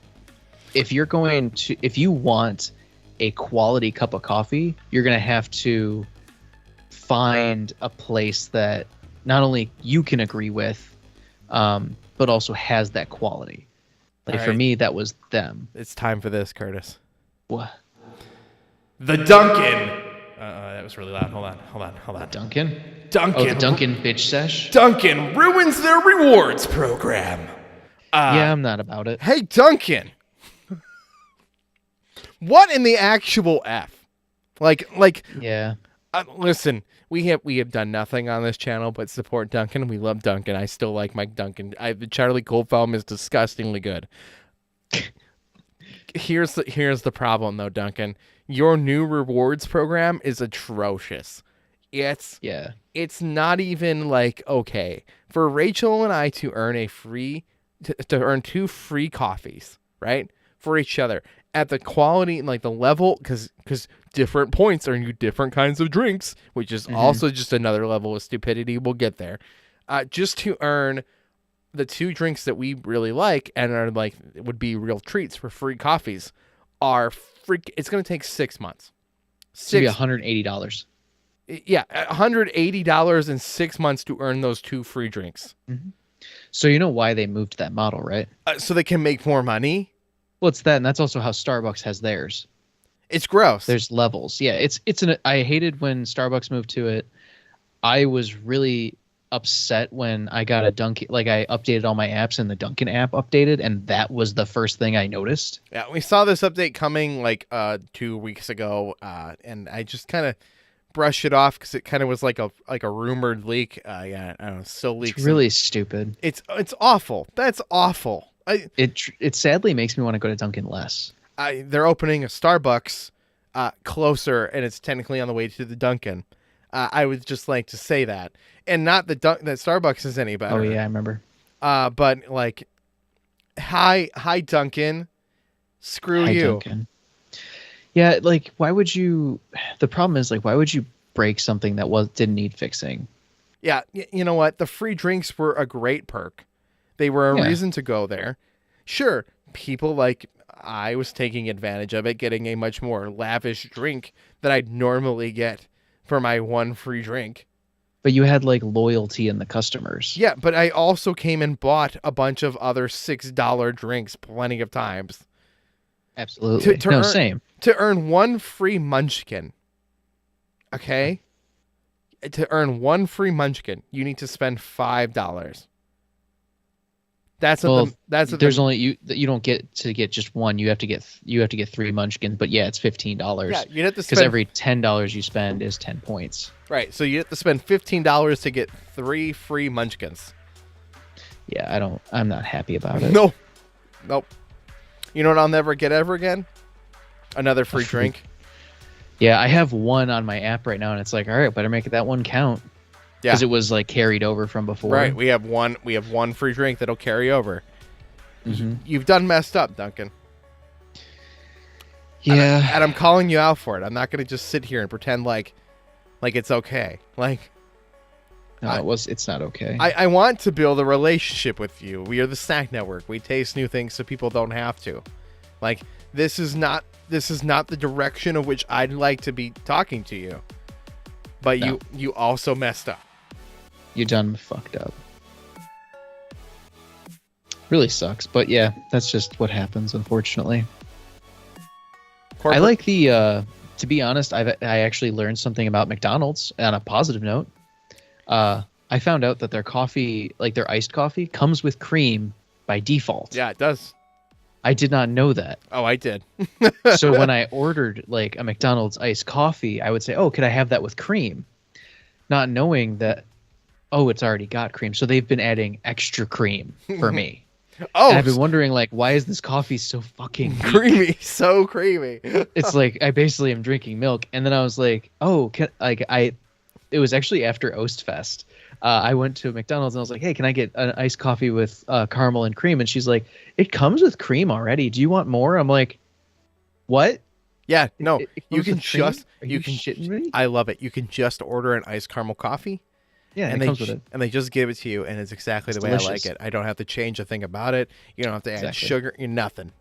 They just give you a perfect cream coffee sugar. It's great. Exactly. Like, and yeah, their coffee is pretty good with flavor. I'm not a big fan of it black, to be honest with you. no, it's not great black, but it's also not super high quality coffee, and it's also significantly cheaper. Yeah. Yeah. Their mocha is not very good because it's just chocolate syrup. Like, it's just... Yeah, it's whatever. It's literally Hershey's syrup, so to say mocha doesn't really matter much at McDonald's. But if you just like a caramel iced coffee, which I do, it's much cheaper than going to Dunkin' or Starbucks or any of the other places. And it's not bad. It's pretty good. And they have a better reward system. Just throwing some shade at there. At least for me, for McDonald's, they have more deals more often. Like, it's like buy one get one breakfast sandwich, buy one get one French fries, give $1 French fries with like whatever purchase or whatever the hell. Just so we can always be honest on the Snack Network, though, their adult Happy Meals are stupid. I saw a meme about that, and I didn't think it was a real thing, firstly. But now I know that it's a real thing. I'm kind of sad. It's real. Four-eyed Dumb. Grimace. Rachel had never heard of Grimace, and I was like, I'm sorry, what? And so I put up the Ronald McDonald and Friends, Ronald McDonald Adventures cartoon. It's it's just on YouTube. I put it up on the TV. It's like, I knew this was bad, but like, yikes. So you know what's gonna be an interesting taste? So McDonald's has a new McFlurry soon. I saw that. The chocolatey pretzel McFlurry. Sounds delicious. It does. I hope the pretzels aren't soft. Because that would ruin it. I don't think in a McFlurry the pretzels will be that soft. So like, what comes in an adult Happy Meal, and when does it come out? It's out now. You can get a 10-piece McNugget or a Big Mac. It comes with a French fry and a, oh God, what is it? Does it come with a toy? Garden Street Fair Market toy. Fuck. It's a four-eyed Grimace, a four-eyed Ronald McDonald, or four-eyed McDonald. Oh, they're called something else. Yeah. The Cactus Plant Flea Market. Cactus Plant Flea Market. Yep. Interesting. They're stupid. They look ugly. They're dumb. It's expensive. Yeah, it's $12 for a 10-piece nugget fry. And so how much? This is my thing. How much is a 10-piece nugget meal? Yeah, so a 10-piece nugget meal with fries is $9.29 without the toy. So you're paying $2 for the toy. Yeah. I'll pass. I don't need the toy. I don't need it. Everyone else in the food online space was reviewing it and tasting it, and it's going to be the same damn thing. It's going to taste just like the rest of the other stuff. It's not new. They're just opening it for the toy, okay? And like, I don't care. Stupid. I don't care about the toy. The only thing that I've found interesting is McDonald's new, like, what is it? Customer inspired menu or whatever the hell it is. Where like you do the land, air, and sea, where you take a McChicken, I don't know if it's a McDouble as well. It might be a Big Mac, and then you take a Filet-O-Fish and you combine the 3 sandwiches. Gross. Yes, it is. Sounds disgusting. 7,000 calories. And here's the real problem with like that one. Like I remember, you probably remember the McGangbang, which was the McDouble and the McChicken. It was the most food you could get at McDonald's for like $2. That doesn't exist anymore. No. That would be my favorite one if they put that on there. They're like, get the McGangbang. It's like, what? I mean, they need to call it something else. No, just McGangbang. Do it. But no, the whatever land, air, and sea. What you do is you take the McChicken out of the McChicken. You put it into the like in between the bottom bun and the Big Mac, and then you take the fillet of fish and you put it on top of the top patty, and then you go immediately to the bathroom because you're gonna shit yourself after eating it, because it's all just bread and just grease. I don't hate McDonald's, but I don't hate McDonald's, but Jesus, why? Why is that what they're leaning into right now? Like, oh, buy 3 sandwiches to make this really weird sandwich. Because they make money if you buy 3 sandwiches. Because that's the thing that bothers me is you still got to buy all 3 sandwiches. They're not making this for you. That'd be too easy. We need the next drink. Yes, we do need the next drink. Blue. Let's go blue. All right, blue. Blue. Then we'll figure out what flavor it is. Go. We'll be right back.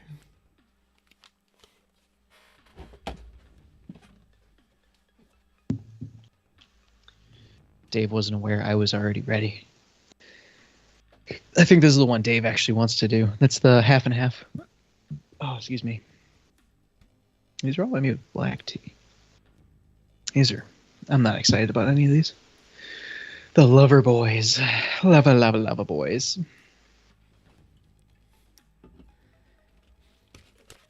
Blue and yellow, right?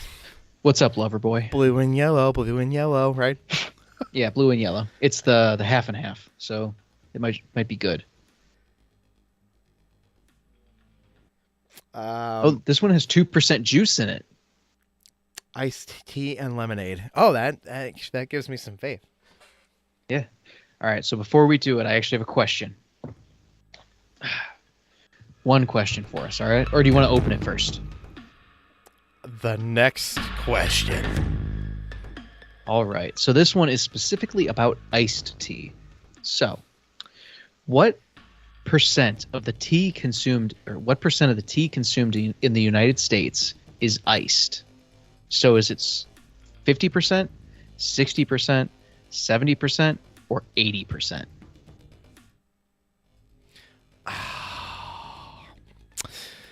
This could go a lot of ways. It could. And this is specifically the United States. So I will say it is. That's a stupid thing to say. I was about to say it is one of these answers. I'm pretty sure Jim in our chat is ahead with 0 points. But of course, if you want to earn points, you can be in the chat and participate in our trivia questions for points that do not matter. I feel like I should type these into chat. Yeah, I mean you could, but eventually that could be a thing. Jim Young said C 70%. So it's what percent of the tea consumed in the United States is consumed iced? Is it A 50, B 60, C 70, or D 80? 80 feels like a lot, but it definitely does feel like it's going to be higher. I like iced tea. I prefer my tea iced. I do like iced tea. Don't get me wrong. I'll drink a cup of hot tea, but it's about as often as I drink a cup of hot coffee, and I don't do that often anymore either. But consumed in the United States. But then when you get tea at a restaurant, you definitely get iced tea or hot tea depending on where you are. Mm-hmm. But I feel like iced tea is super common, and like sweet tea with all our stupid chicken and stuff is also super common. Yeah. I love chicken. I'm so mad that chicken has gone up in price. I'm mad everything went up in price. I've been truly having to really think out my menu items for the answer is C Leon. I'm gonna go. Well, we're thinking I'm opening this. 60%, 70%. It's 50, 60, 70, or 80. Yeah, you made them really damn close making up the questions yourself. That was the whole point. God, 70% feels right, but I'm gonna go with 60% because I think it might. Right.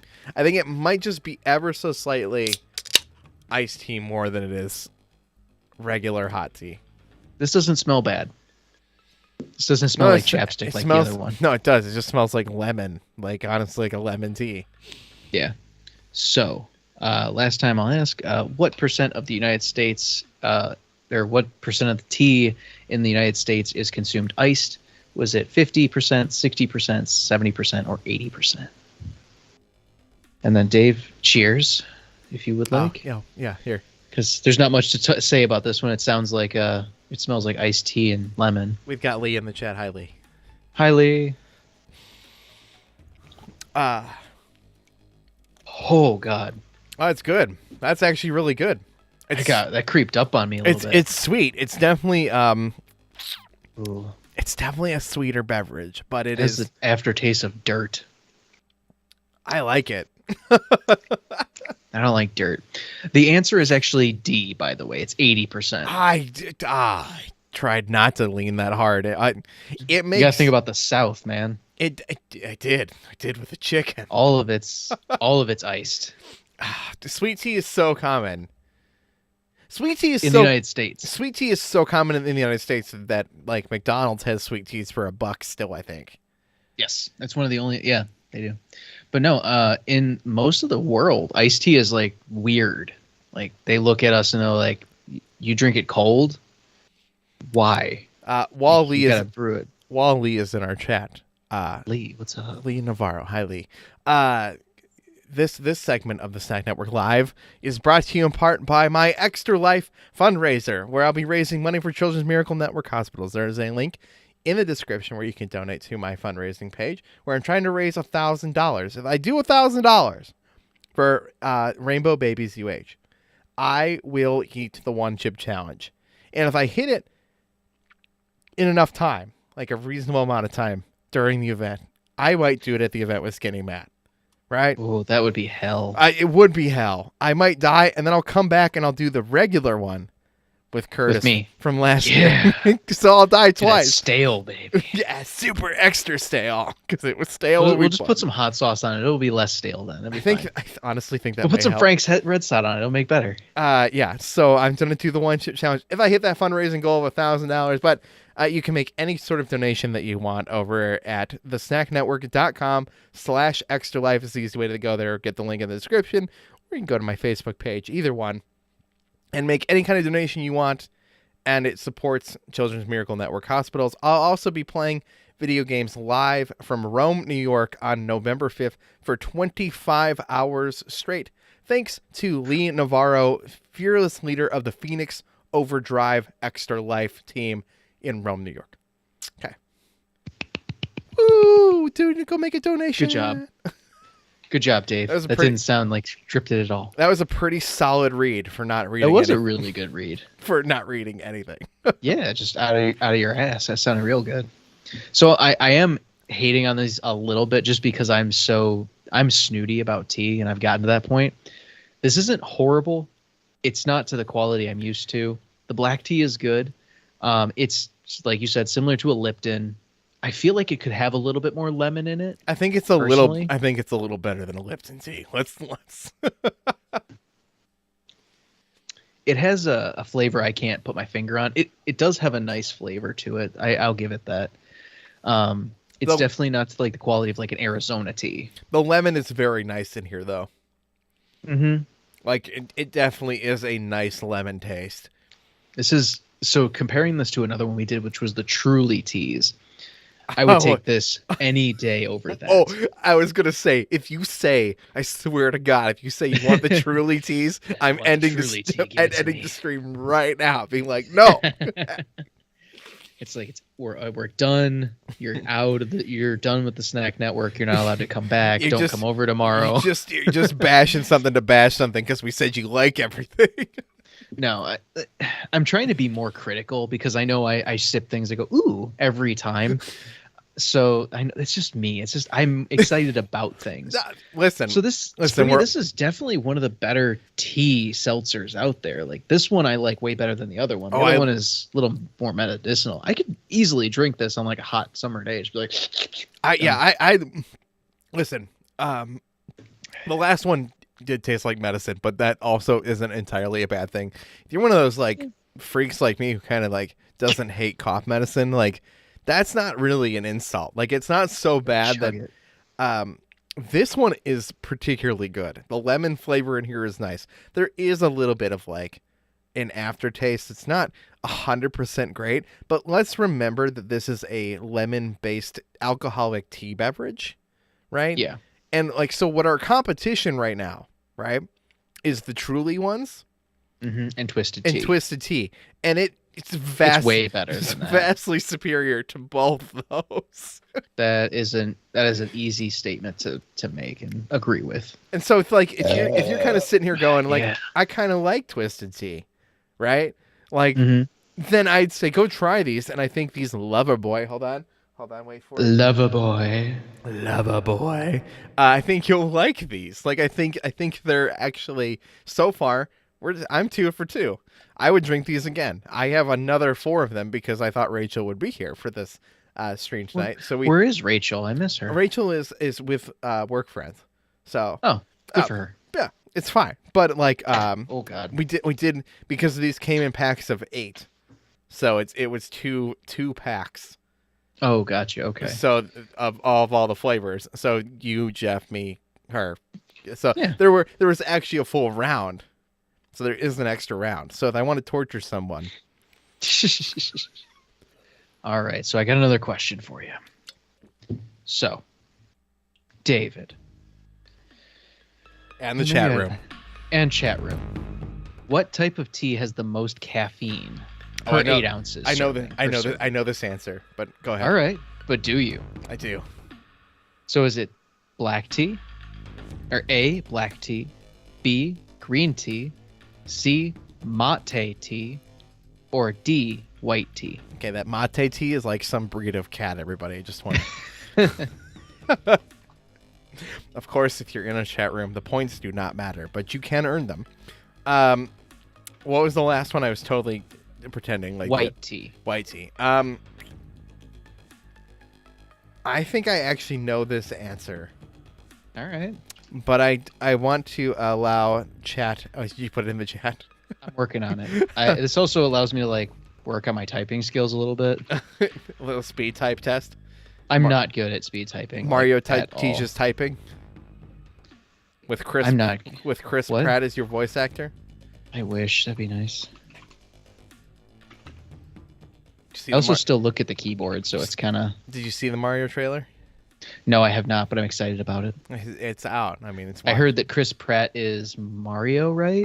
Chris Pratt is Mario. Jack Black is Bowser. Oh, beautiful. Keegan, Mike, and Keaton. Keegan, Mike. I know who you're talking about. You know who I'm saying.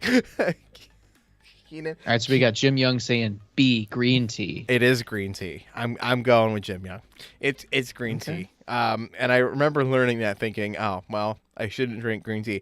I did try that Hoplark hop tea, the green tea Hoplark hop tea. How was it? I've not put up the video yet, so this has a little mint to it. And I kind of like that. Spoilers for people who are waiting for that short. I thought it was very hoppy. Yeah, total spoilers. It was good. It's a good alternative if you're trying not to drink beer. If you're a big IPA fan, like if you're like definitely like into the hops and stuff, absolutely. And you're trying to not drink a beer, but you would like a very beer-ish beverage, mm-hmm. You'll like it. I was quite surprised how much it tasted like a beer. Like. No, absolutely, 100%. And so, I didn't dislike it, mm-hmm. but I think I'd take these Loverboys over. Yeah, I'd agree with you. So, once again for the chat, I think there's only 2 people in here, so it's probably just Jim Young and me on YouTube. But I know, Dave, you can see on other platforms. So if anybody else wants to answer, what type of tea has the most caffeine out of the 4 listed? Black, green, mate, or white tea? And I'm voting green tea. So is Jim Young, and I remember learning this, I think. And so if it's the breed of cat tea, I'm gonna be pissed. The mate? The mate? Yeah. It's like a calico. All right, so the answer, Dave, Yes. is mate. No, it's not. It is. So green tea is actually not even in like the top 2. The rule holds, everybody. If it's the answer that I think it's not, it's definitely that answer. So white tea has 10 to 15 milligrams of caffeine. This is per serving of 8 ounces steeped the normal way. Green tea is only 15 to 30 milligrams. Black tea is 60 to 75 milligrams. And mate is on the higher end at 85 milligrams of caffeine. It's also not a commonly... No. No. It is not a common... It is actually not derived from the same plant as other teas. It's a different... It's more of a bush. It's a mate bush. It's, I believe, from the African continent. I can't get specific, though. I don't know a lot about mates. But to give you some comparison, a cup of coffee has about 125 to about 150 milligrams of caffeine per 8 ounces. How much was the mate tea? It's about 85 milligrams. So it's not 2/3. It's not quite a cup of coffee. Which means if it's the most caffeinated tea, also most teas are not nearly as caffeinated as coffee. It's about half as caffeinated as, for the most part, you get. Matcha is also up there. It's still pretty close, which is a green tea, but that's a green tea extract. Okay. So it's powdered. You're getting a lot more punch.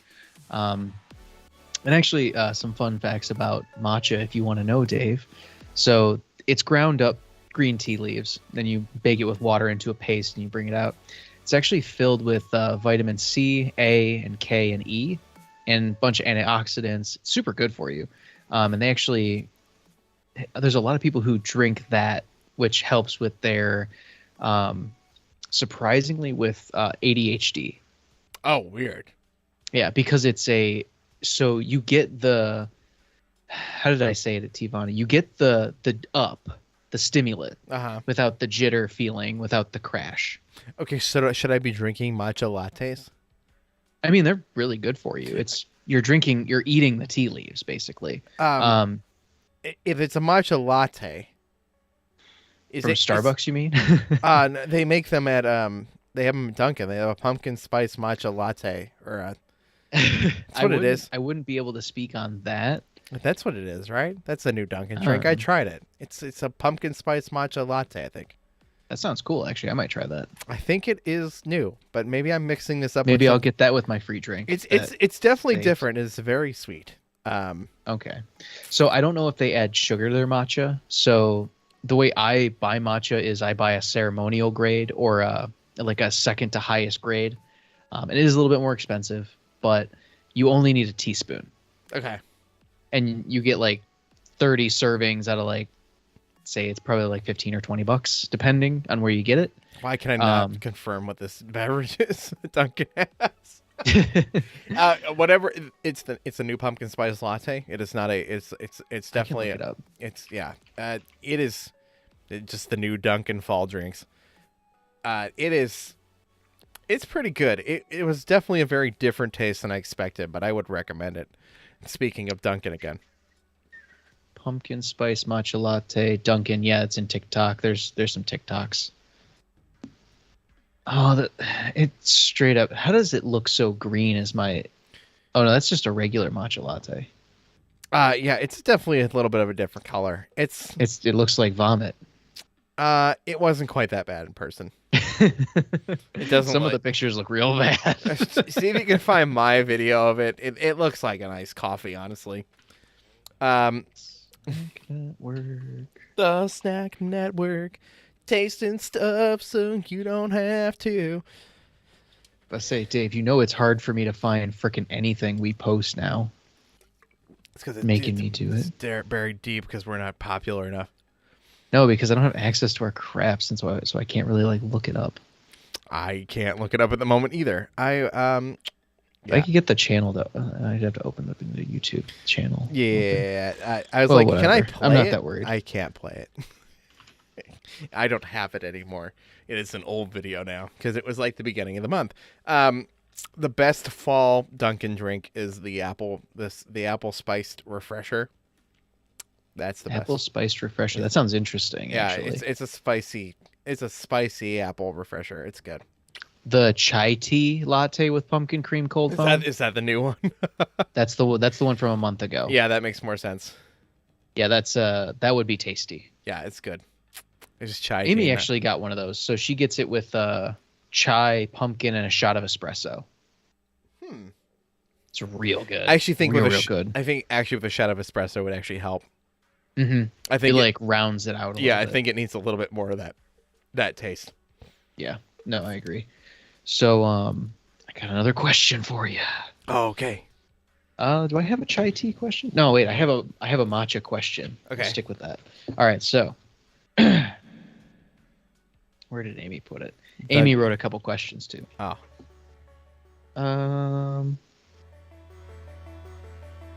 Oh, here we are. So, oh wait, no, I can't do that because never mind. Okay, so what kind of tea is often referred to as liquid meditation by monks?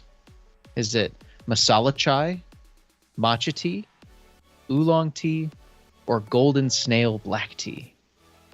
I don't see, like golden snail black tea feels like the off-throwing one here. They just thrown in here, which means it's remember Amy wrote this one, so I don't. Oh, this doesn't follow the Curtis bullshit rules. Oh God. So.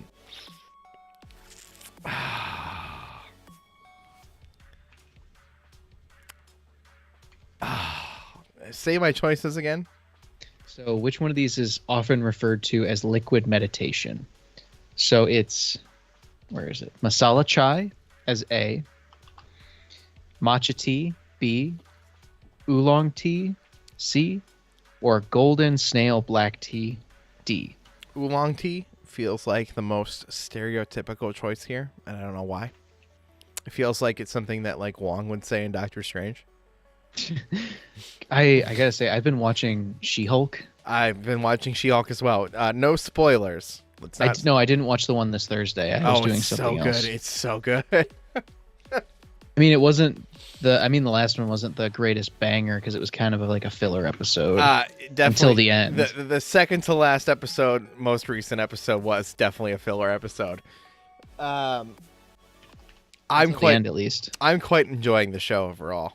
Oh yeah, agreed. It's not a bad show whatsoever. I like that they're breaking the fourth wall and that fun stuff. Yeah. All right, looks like Jim Young says oolong. You also said oolong? I did also say oolong. So I said it before Jim this time, which is good. I am typing it in. Needs to be typed. Definitely feels like something Wong would say. She-Hulk, though. Oh, we're on the subject of She-Hulk. I really like the show. I really like the direction we're going. The most recent episode is probably my favorite for many reasons, but I haven't seen the most one. Don't spoil it. I will not spoil it. I mean, some of it was in the trailer, but it's not. I haven't watched that. I'm very disconnected. I've been building a shed, Dave. Okay, watch the latest episode of She-Hulk. I would like to hear your thoughts. All right, I will. And I did watch that new one of those new Netflix series. I also watched Hocus Pocus too. I was saving Hocus Pocus 2 for our Halloween party if we have that on the this upcoming couple weeks. Well, you didn't tell me so. Well, I watched it anyway. It's okay. We would watch the first one and the second one again. That's fine. Yeah, I don't have a problem with that. Listen, it's for fun anyway. It's not. You can watch it again. Trying to remember the show, but it was a 3-part like. It was basically a 6-hour long movie. You're gonna say the Dahmer thing, the Jeffrey Dahmer thing. Amy's been watching that. Yeah, Rachel watched that too. I'm trying to now remember the show. It's like a show, but it's like a 3-hour or 6-hour long movie, basically. Okay, so once again, the question was, which type of tea is often referred to as liquid meditation? So it's masala chai, matcha, oolong, or golden snail black tea. We have 2 for oolong currently. As the Sorcerer Supreme, I'm saying oolong. At the Sorcerer Supreme. You don't look like Wong at all. I don't even have hair. Wong doesn't really have real hair. The answer is matcha. Of course it is. So the reason behind it is, as Amy wrote in, because it provides a focus and calming alertness similar to meditation as opposed to coffee's jittery feeling.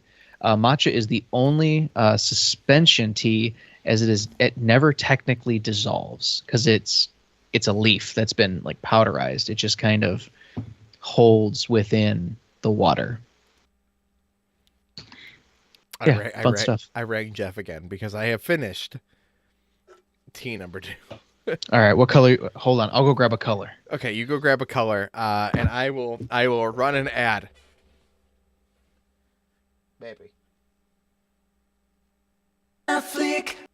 Your local children's hospital is full of superheroes. Superhero patients. They wear gowns instead of capes and often fight evil on a microscopic level. And just like the doctors, nurses, and staff, you can help decimate illnesses and enemy foes for sick and injured children by gaming.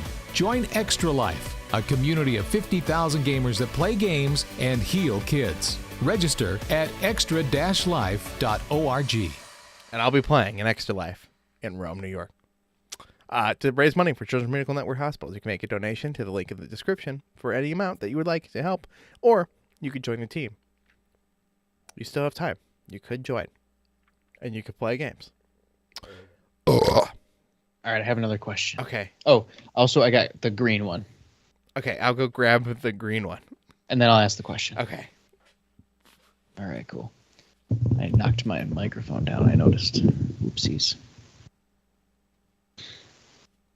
Mango pear. Interesting. See how that tastes later. Wonder how everybody's doing out there. Wow, the McChicken is $2.49 now. Is there really nothing that's $1 on the dollar menu? No such thing as a dollar menu anymore. What's that? No such thing as a dollar menu anymore. Oh, you can hear me. Okay. I can just from the headphones, but seriously, there's nothing on the dollar menu that's $1. It doesn't exist. There's the $1, $2, $3 menu where you spend $7 to get 3 things. There's still no dollar on it though. That's a lie. They're liars. I hate it. Mango peach, right? Yeah, mango peach. Okay. All right. So the next question is, which tea has been shown to help lower? Sorry. You're good. You're good. I was expecting it, but I forgot about it. Bringing it down. It wasn't meant to be that loud.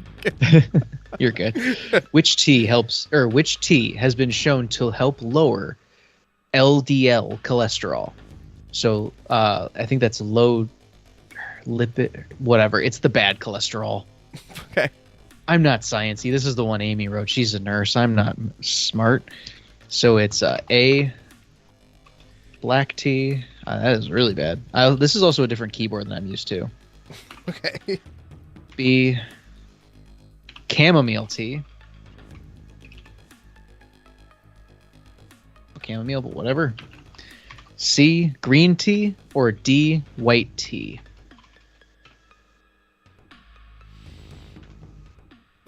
I had no clue. You could have just said, which tea is known to reduce cholesterol? Which of the following teas are also known to possibly do health benefits? I'd be like, I don't know. I mean, all tea has a good amount of health benefits. Tea is not going to be... It's very good for you, to be honest. But there's one specific one that's shown to help with bad cholesterol. We got Jim Young saying green tea. I like green tea. Green tea is good. It's tasty. I do. But I found out they make a green Earl Grey, which is very good. It sounds good. I would drink that too. Yeah, I love Earl Grey. All right, while we wait for some possibility people to... Ow, fudge nuggets. Did you just pinch yourself with a fidget cube? No, I think I my nail flicked off the thing. That was the can. Yeah. Oh, God. Yeah, I don't actually have faith in this one. I don't think I've ever had a mango peach tea. I have zero faith in this on how that smells. Oh It yeah, smells like It smells like diaper. It does. Oh god. It smells like bad baby diaper. Did you see? What is the garbage bag company that was doing this? Somebody on Instagram, one of the garbage bag companies, was like, Hefty.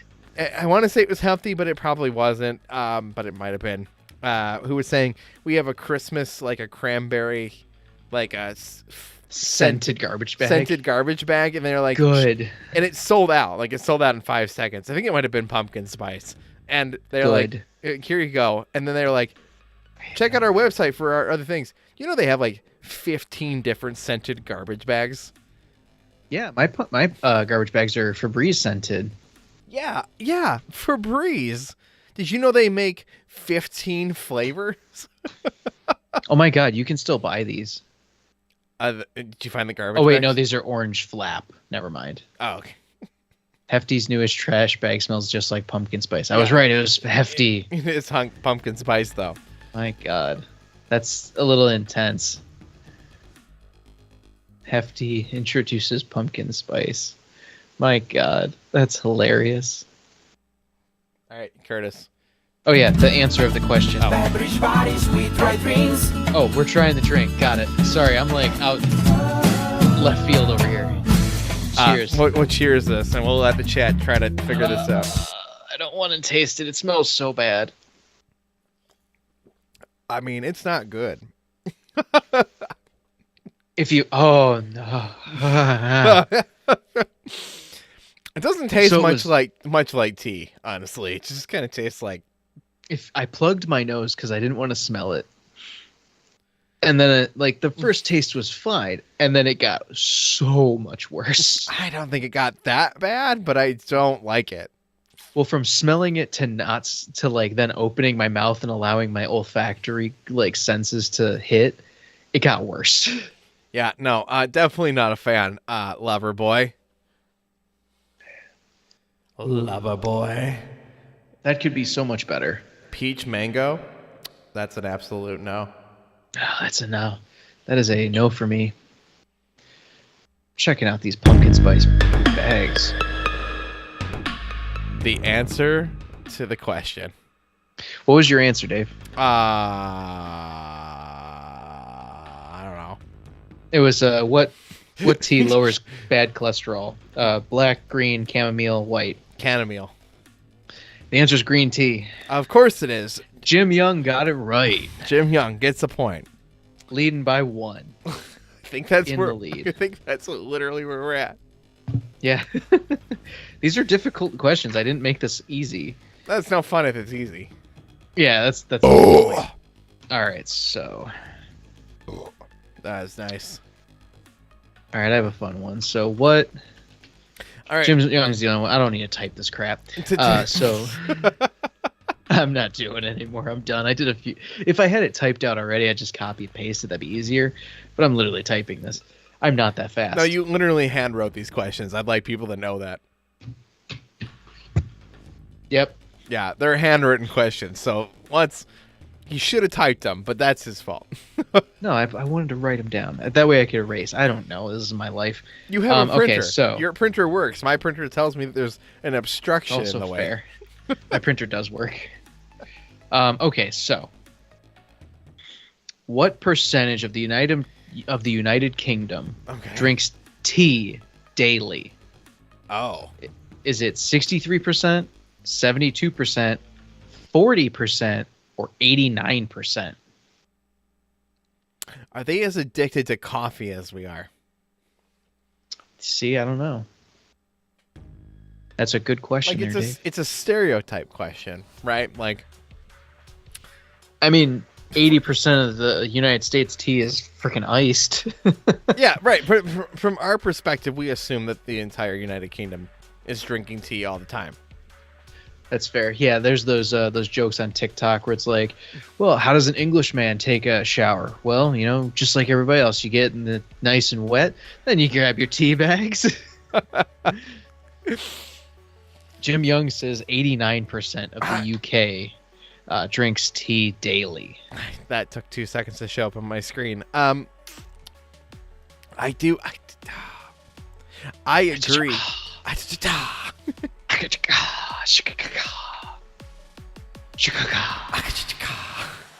That actually is a cool use of that filter. Yeah.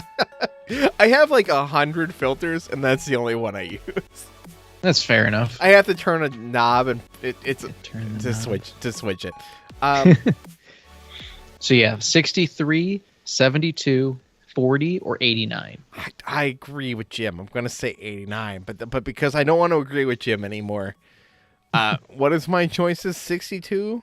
63, 72, 40, or 89. 72. I'm going to vote with 72. 72. Because I think it's high, and I definitely think it's one of these specific numbers. Like I don't think it's 40%.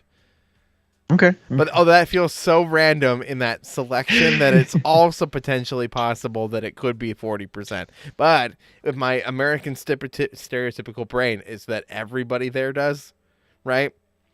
And it has to be. Well, you got to think about children as well. They're not drinking tea.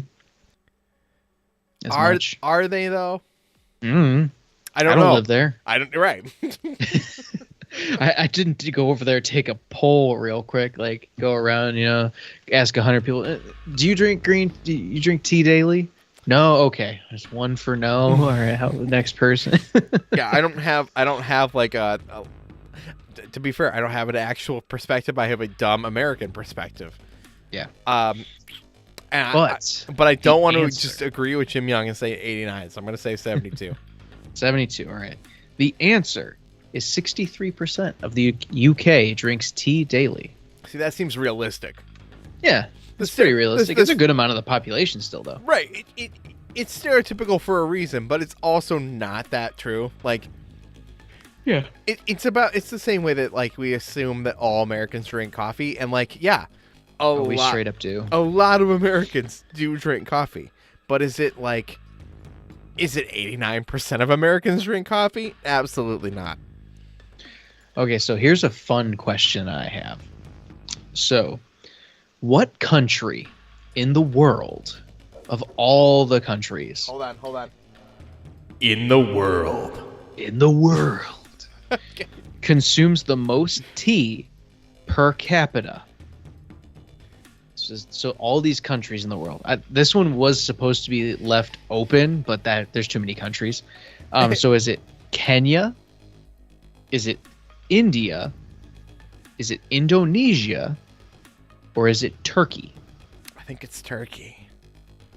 All right. I'm going with Turkey. Any reason why? No, it just feels like my gut. Just feels right? Yeah. All right. Wait for Jim. Jim, what are you thinking? This is per capita. I'm waiting for Jeff so we can make him shotgun 3 teas. Jim, China's not an option.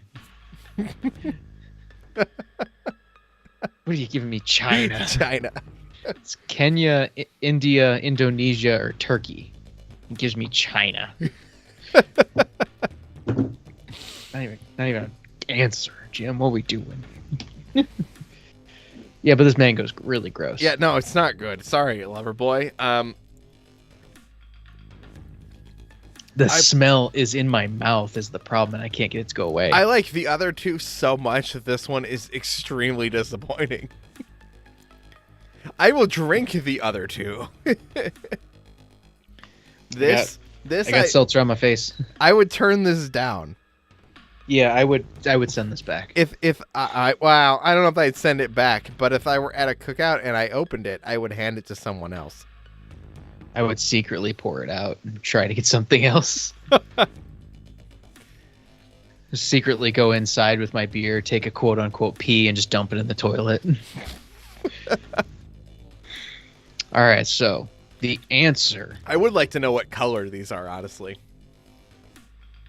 Probably clear. Let me look at it.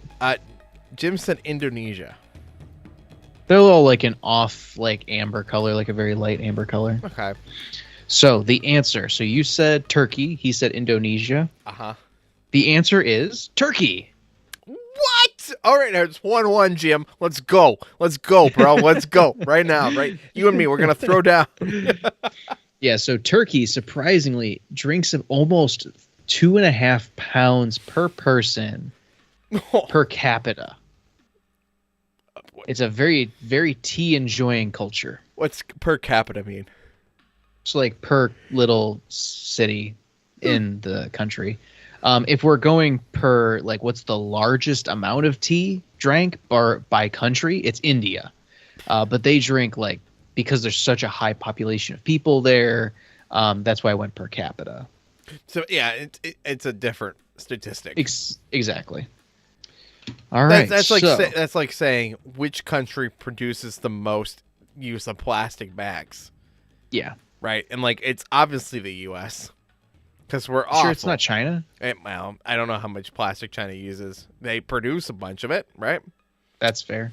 You're right. That's a random number to throw out, but like that, it's probably not accurate, but like it just makes sense. Like you just like kind of assume. But that like statistic, but the statistic is different if I say which country produces the most plastic bags. Just a side note, are we having a hippies tonight? What? The pitos. Sorry, wrong thing. Oh yeah. No, we can do a pito. I'm like, what's? Sorry, hippies is the other one. I don't actually know what's over there, so I would just have to go grab a random bag. But we could do a pitos between these. Yeah, I kind of need something to get the taste that mango pear out of my mouth. I want to keep drinking this. All right, I'll grab one really quick because it's literally right there. Okay, you go grab a pitos. You let me know what you think we should do. Hi, I'm back. Hi. All my stuff's like right. It's really convenient. It's in my room now. I was gonna do one of the fiery hot ones. Okay, I've done those, but which one did you do? The circles or the lines? Are there two different kinds? I did the rings. They were fiery hot rings. I'll do the rings. Okay. There's two. There's fiery hot, crunchy curls, and Jeff's here. Jeff has glasses. Yeah, Jeff has glasses now. Let's see if we can pull Jeff up on the screen. We can't hear him yet, I don't think. Can you hear me? I can hear Jeff. Yes, I can hear Jeff. Okay. Hi, Jeff. What's Jeff. Up? How's it going? Are you okay? Are you okay? You good? I'm doing okay. You a little mad? No, I'm just okay. Well, these teas are not going to make you feel any better. Yeah. Really? They're not good? Two of them are okay. Two of them are... We are currently on Loverboy Peach Mango. Can I be your lover boy? Yeah, Jeff, you can be... like your first date, I'm 2 hours late. Jeff doesn't even probably know the callback to that Wait, thing. What? Pineapple? Oh, we haven't done that one yet. We haven't done that one yet. That's the last. Okay, which have you done? We've done all of them except that one. What callback, Dave? There's a callback to a date conversation because Greeny came in. I mentioned the Dude Swipe Right podcast, so we talked about dates. There you go. That one's very disappointing. Really? Yeah, it smells. Smell it. That's the one we're on currently.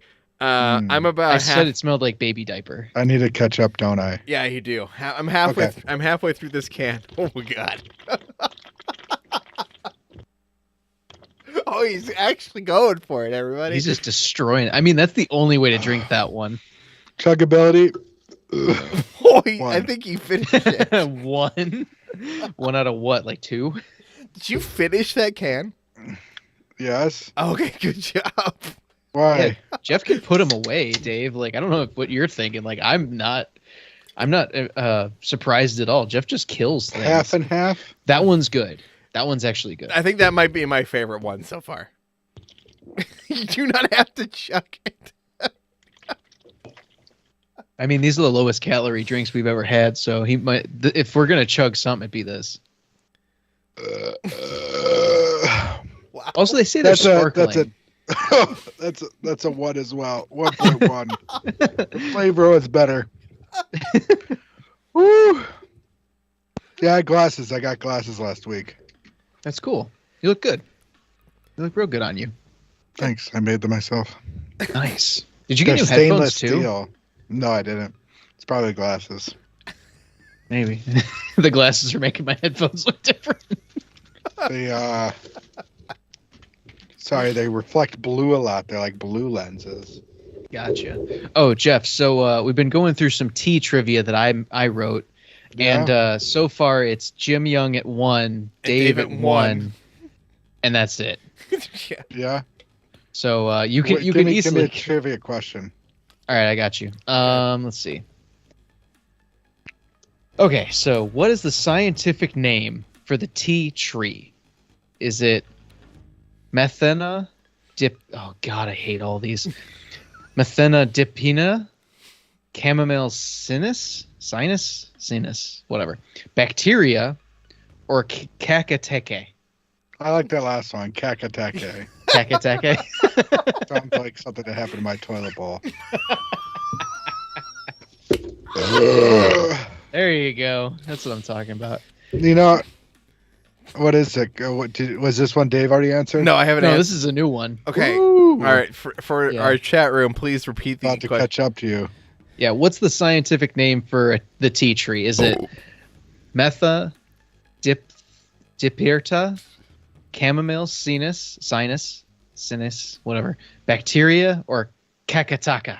Chamomile sinus, which I feel like is probably going to be like a sinus magnification, but Jeff, what about you? You liked the last one. Yakataka. wait for Jim Young in the chat. Yeah, Jim Young in the chat. Our number one fan. Who's their number 2 man? Rusty? Rusty, yeah. He was in and out. All right, he says chamomile saka. Yeah, that's pretty close. Yeah. All right. Oh, excuse me. The answer is Camellia sinus. What? I knew that one because you get chamomile tea. I'm at 2. I'm at 2. 2 to 1. So these are all actual things. So Kakateke is a cactus. Really? Yeah, I'm pronouncing it wrong, obviously. And Mentha.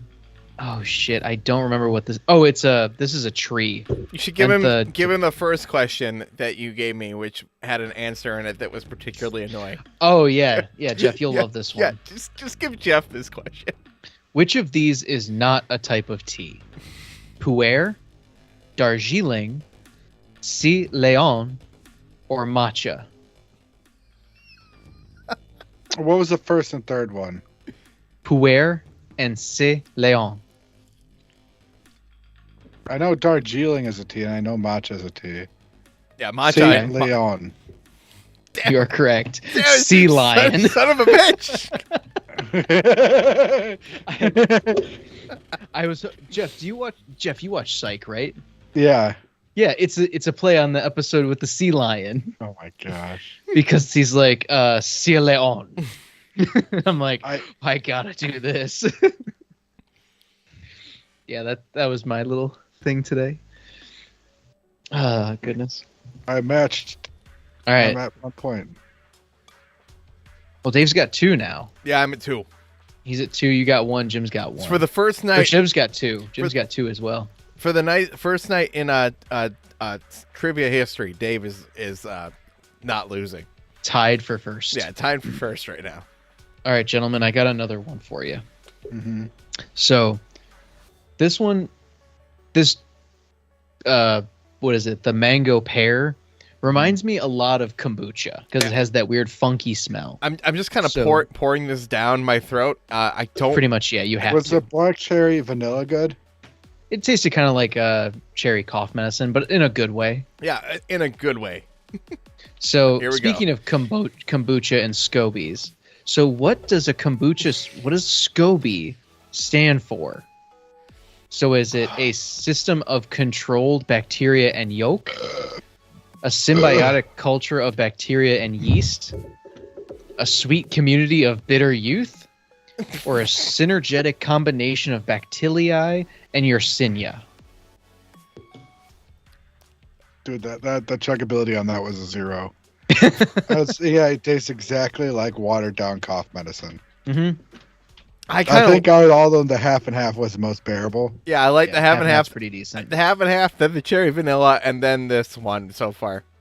And this one, Jim Young says A for this one. So what does SCOBY stand for a kombucha SCOBY? Is it a system of controlled bacteria and yolk, a symbiotic culture of bacteria and yeast, a sweet community of bitter youth, or a synergetic combination of bacilli and Yersinia? I'm going with B. B? I'm locking it. You're right, Dave. It's B. It is B. It's B. And I know this because I know things about kombucha. And maybe maybe I'm wrong. I say I know things, but I don't know shit. So you two are correct. It is a symbiotic culture of bacteria and yeast. yeah, and Dave, you suck. And it's because it can be like kombucha can be fermented, like it would ferment, which would be the yeast, and so like, and it's a Go ahead. That bacteria like is good for your gut and stuff. Like that's I mean, none of it's actually been proven. It's all conjecture. There's micro. Oh no! I've done research on this. It's all bullshit. There's soft evidence on it. I thought you were like raising your hand. No, this is me not disagreeing with you. This is just oh man, like shit being pretended to be good for you. Oh yeah, it's all bullshit. It's the same way that soft evidence of like it helping gut health. There's actually been more evidence on it hurting you. Good God. Quantities. It just tastes good. Yeah, it's like soda. Dude, I love the sour taste of the kombucha. I've literally never tasted a kombucha in my life. So I was trying to get you guys with the last one with the synergetic combination of Bactilii and Yersinia. I thought about that. It's literally like synonyms of all the words. Yeah. That was what I was going for. Dave, you'd love kombucha. You like sour stuff, you'd love kombucha. I think there's probably flavors I would love, specifically. Yeah. All right, Curtis has the pitos. These are the spicy, fiery rings. Jeff and I already tried fiery these. onion. Yeah. You guys can do whatever. I think those are my favorites so far.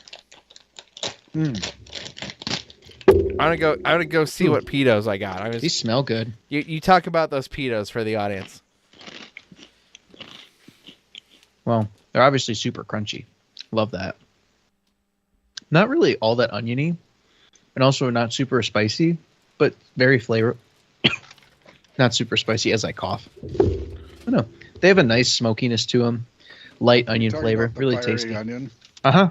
Ooh. They're really tasty. I like these. Oh, are they hot? They're all right. It's not like crazy hot or anything, but it's got a pleasant spice to it. Mm-hmm.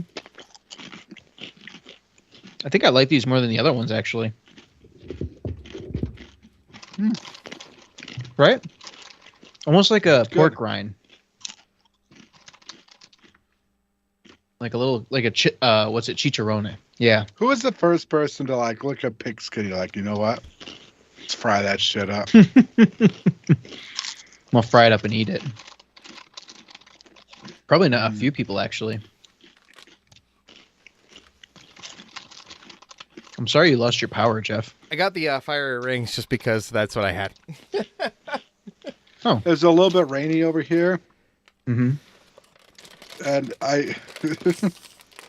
yeah. That's okay. It didn't take too long. This sound isn't annoying at all.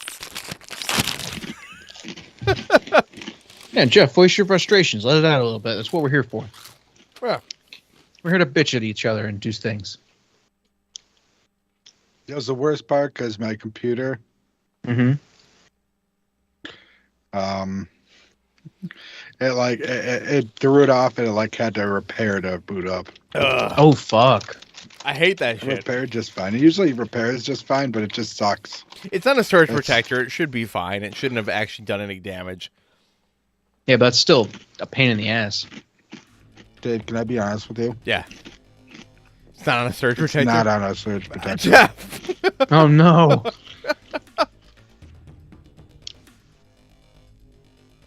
There's not a grounded outlet in my basement. Yeah, there's not many things in this world that I care about actually being on a surge protector other than my computer. Yeah. Like, I don't care if my phone's on a surge protector. I don't care if, these fiery rings are tasty. Really, they're tasty. They're a little spicier than I thought they were, but yeah, they're in a good way. You know, do you even have to worry about your phone being on a surge protector if you have wireless charging? That's a good question. I feel like it could burn it still. Yeah. So? Well, that happened to Amy's phone. We had a wireless charger, and she had like a clear case on it, and she put it on the charger, and it burned a hole in the case. How'd that happen? Third party wireless chargers. wireless charger. Yeah, wasn't great. Yeah, I think. Yeah, I think a surge of a higher voltage, like a higher amount of electricity, would be a problem with a wireless charger, but like a loss of power wouldn't be a problem. Right? Like if you weren't going to get a giant surge, I think you'd be okay. Unless there was a surge before the power outage. Or when it comes back on. Yeah. Yeah, but like an extra amount of power would be more concerning, I think, on a wireless charger than a loss of power. Wasn't that what a surge protector's for? Yeah, but I think like a loss of power on your computer is not good for it. Maybe I'm wrong. I don't know. I'm not. There's an electrical engineer by day, Jeff Daly by night on the call. Like he would probably know the most about this. I'm just here. Yep. Yeah, you don't care about anything else other than computer being on a surge protector? Consoles, other computer-based devices with hard drives. I have most of my stuff on surge protectors. Yeah. That's when I say that, I don't mean like my house is running on no surge protectors. Almost everything in the house is on a surge protector or a grounded. Are you on is everything grounded? Most things are. Most. For me, yeah. Yeah. I redid all my outlet boxes to have those the switches. Yeah, we have a couple outlets that are not grounded, but they're like those ones that are still on like a light switch in the house. Well, if they're not on a light switch, what are they on, Dave? They're just on. They're always just on. Mm-hmm. Oh.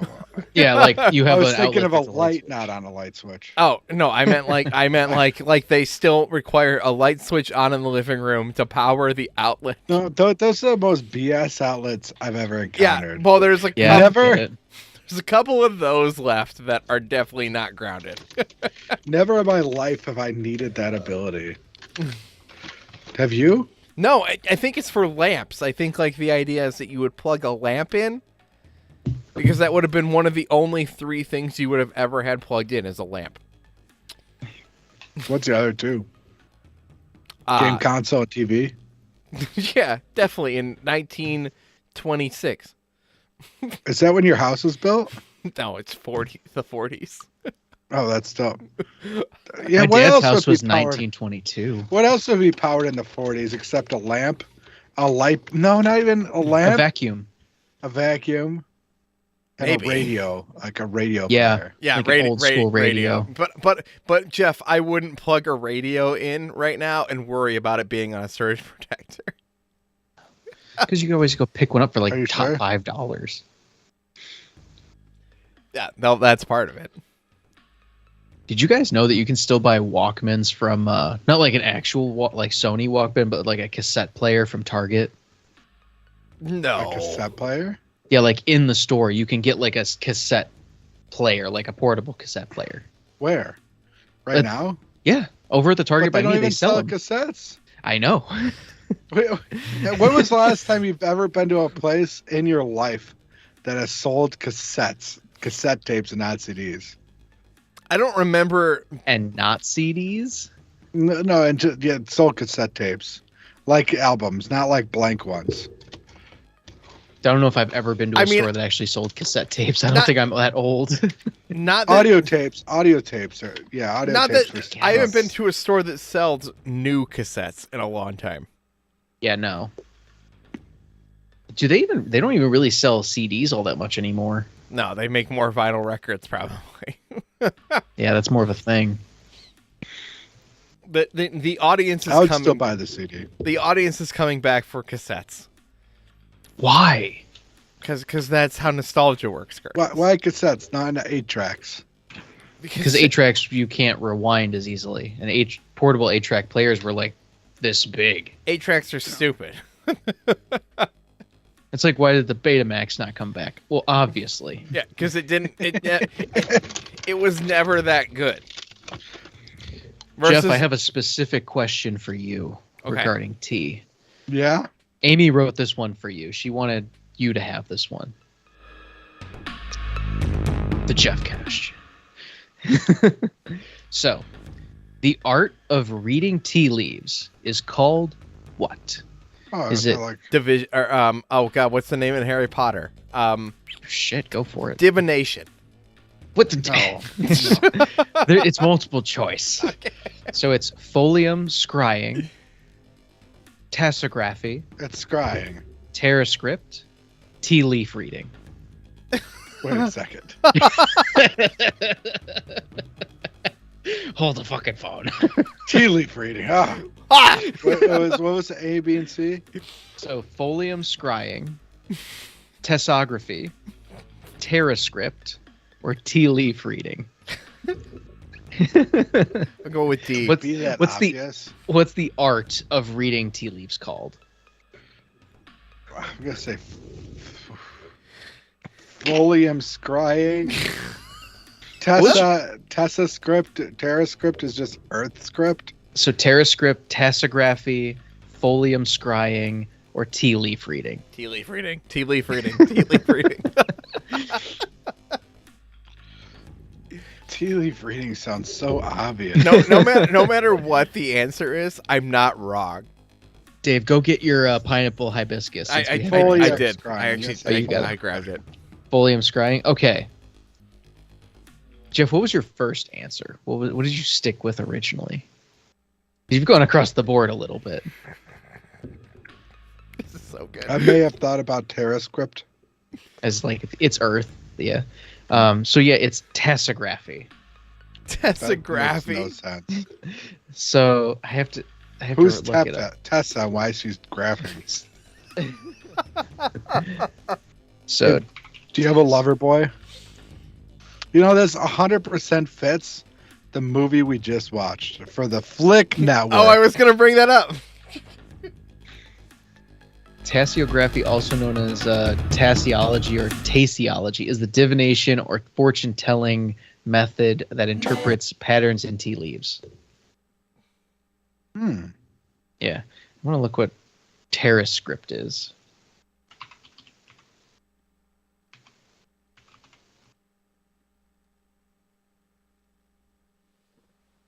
I think Amy made that one up. Okay. Because like it's telling me a bunch of random shit. Like terrascript is oh wait, I'm getting a lot of random shit. I don't know. Our final drink of the stream tonight is brought to you in part by The Flick Network. We watch movies, we talk movies. Your online movie friends, The Flick Network. The Flick Network is our movie discussion podcast where Jeff, Shy, and I watch a movie off our 100 bucket list movie poster, and we discuss it.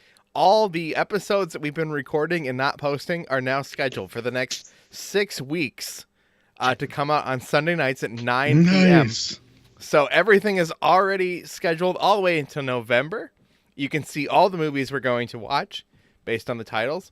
And they're available for you to now go over there and be notified when those episodes come out. And they'll be available on your favorite podcatcher of choice to hear Jeff, Shy, and I talk about movies. I think actually next up is A Clockwork Orange. Oh, interesting. Which is our discussion. And that one was fascinating. Have you ever watched A Clockwork Orange, Curtis? I've watched parts of it. I remember the cocaine-infused milk. And there's a couple like questionable scenes. A couple. There's a lot of questionable scenes. The entire movie is a questionable scene. Yeah, really. That's a fair point. Yeah, I don't remember a lot of it. Yeah, I'm your lover boy. We can do each other's moms. Do each other's moms. You know that song? Nope. I remember I Can Ride Your Mom with No Handlebars. No, I'm a mother lover. You're a mother lover. Yeah, I do. Do each other's moms. Do each other's moms. Oh God. Dude, can you be my lover boy, Dave? Bodies, we try dreams. Totally.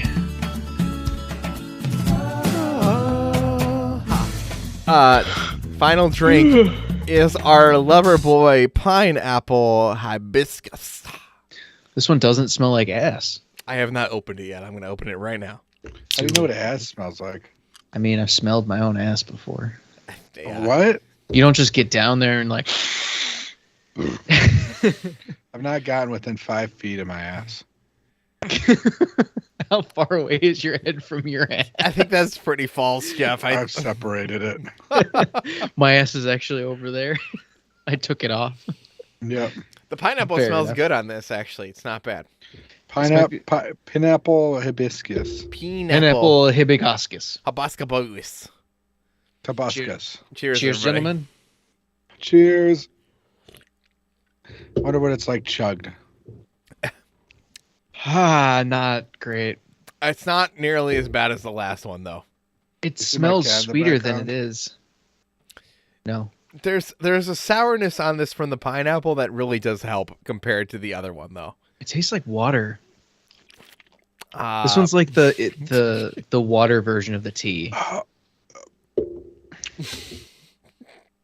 That didn't seem positive, Jeff. I don't know this does not taste great. All right. Now that I have a few extra fun questions, the easier ones that I left Let me just in. Go for it. Chugging it. All right. So true or false? Okay. The highest grade of tea is special, finest. That was the worst one. I'm sorry. That tasted terrible. No, it's horrible. Oh, I don't want to be its lover boy. I don't want to be its lover. I don't hate this. I don't hate this one. I hate the peach mango one the most. No, this one's Mango a zero. pear. This one's a -1 out of 10. Is it mango? It's mango pear. That actually explains it. It's mango pear. But pear is not a strong enough flavor to handle it. All right, so true or false? The highest grade of tea is called Special Finest Tippy Golden Flowery Orange Pico. What? Oh Lord Christ, help us all. Oh, So there's grades of tea. Is this the highest grade of tea? Special Finest Tippy Golden Flowery Orange Pico. True I'm or gonna false? say false now. No, the highest grade of tea probably has to be Dalai Lama's dank kush. Dalai Lama's tank kush. deep dank, Deep sticky dank, kush. sticky kush. Rachel's on. Hey, Rachel. Rachel says true. Dave, what do you say? False. So I got Jeff false, Jim Young false. Rachel says true. Dave, what are you saying? I'm saying false. I'm going with false. saying This is false? so stupid. It is true. What the heck? So there are grades of tea. So if you have a Pico tea, that's your lowest main grade. If you have an orange Pico, that's a higher grade. If you have a flowery orange Pico, it goes up from there. So What? the highest level of tea is called Special Finest Tippy Golden Flowery Orange Pico. No, that sounds like somebody just like grabbed put words on a dartboard. Special finest. Tippy with 2 P's.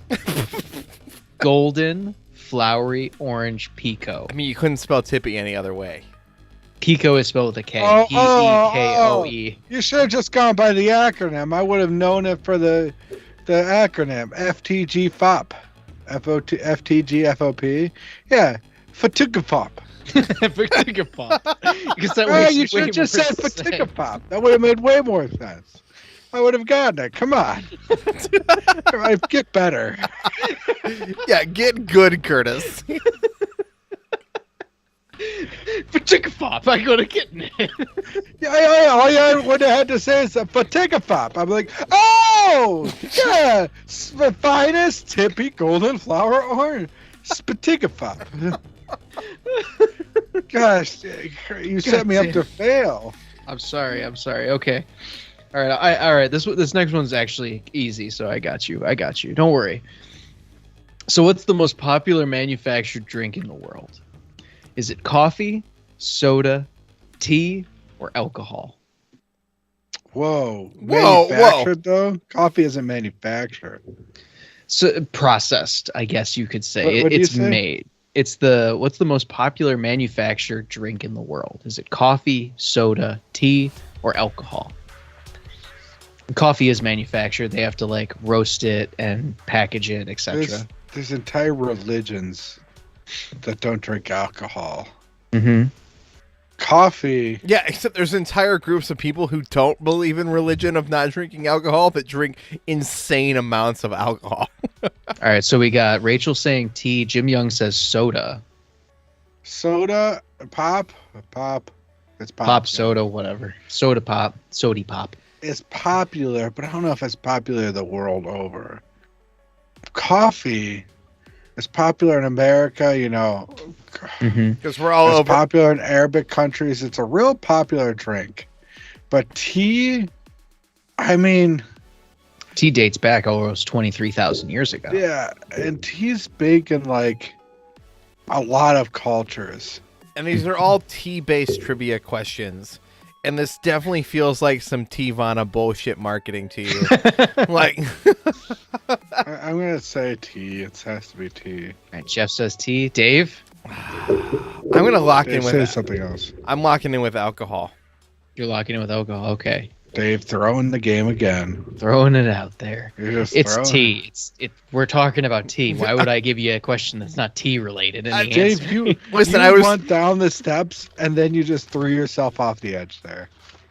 You're right. All right, I got two more questions. So I lost track of points though, so we're good. That's fine. I also didn't keep. Yeah, we're on the fourth tee, Rachel. All right, so the second to last one's from Amy, and the last one will be from me. So, which country in the world produces the most tea? Is it China, India, Japan, or Kenya? You told me the answer earlier, so I'm gonna hold it. I told you a lot of answers earlier, and you still got some of them wrong. Yeah, well, I'm gonna hold this one because I think I know the answer. Wait, producer? Oh, no. I didn't give you the answer to that answer. What's the biggest producer? Producer, not consumer, Dave. No, I realize that, but I think I think the two. All right, we got Jim Young saying China, Rachel saying India. You were saying Dave. I'm sorry. What are the four? I'm gonna let Jeff answer first. China, India, Japan, or Kenya. Here's my thoughts. You can't name a tea special finest tippy golden flowery orange pico without really mistranslating it. So you know who really is bad at translating. You know, I'm gonna say it has. I've heard this before. You know, there's only one place where you can get special finest tippy golden flower orange pico. It has to be Kenya. Okay, got Kenya. I'm gonna go with India because it's the number one producer. Consumer, you mean, Dave? No. It's China. See, that's Dave. why I said China. Consumer. I realized that. I thought they might correlate together, Curtis. No, it's China. So Amy gave me the fun facts. So good job, Jim Young. So it was they create 2.4 million metric tons. Oh my god. Of tea per year, which is 40% of all of the tea consumed worldwide. Do you know how light tea is? I mean, it's leaves. Yeah, right. It's leaves. All right, and then my final question. Do you know how much one pound of tea is? Like how much physical space? Truthfully, it depends. If you're getting chamomile, that's like a lot. Yeah, that's what I mean. Like, it's crazy. That's insane. That's insane. All right, Dave, last question. One, China, India, Kenya, and then Sri Lanka. Sri Lanka, yeah. Japan is 8th. They don't have a lot of area to grow. Jim Young's got the... Wow, okay. Jim's got the right idea. There's a lot of area for them to grow the tea. All right, so last question. True or false? Golden monkey, which is a type of tea, is picked by specially trained Yunnan monkeys to produce some of the finest teas. So what the story is these monkeys are trained. They go to the top of the trees and they pick the finest leaves. And it creates golden monkey. What? True or false? I'll let Rachel Dave says go false. I'm gonna say true, and I'm gonna say this completely based on that weird coffee that people drink that like gets digested through cats. You know, oh yeah, the tree cat. Yeah, yeah. Amy wanted me to make a question based on that. She was like, she wanted me to do that. Save it for coffee questions. Jim Young says false. poop. True. Jeff says false. Okay, so we got 2 trues, 2 falses. The answer is false. It is created in legend that these monkeys were trained not in Yunnan. It was actually in China. That the monkeys were trained to go to the top of the trees and pick only the finest leaves, and that would create a tea. But that's strictly legend. But the big thing in there is the Yunnan.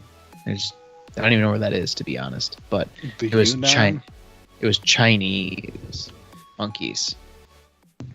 It's crazy bullshit is what that is. Pretty much, yeah. You want to know what the last tea trivia is? What is that? Do you have one more, Curtis? No, that was it. Oh, I'm sorry. Well, dang. Also, I'm waiting for somebody to call me out that the fact that the Yunnan is a province in China. But nobody caught me, so. How I don't know that. I'm sorry. Listen, we went to American public school. In what year was tea discovered? It was over 23,000 years ago, so 21,000 BCE. So I have for A, 25,000 BCE, B, 10,000 BCE, C, 250 BC, or D, 2700 BC. I'm going A, the 25,000. I'm going with what was C? 250 BC. Oh no, I'm going with D. 2700 BC. What about Jim Young in the chat? Yeah.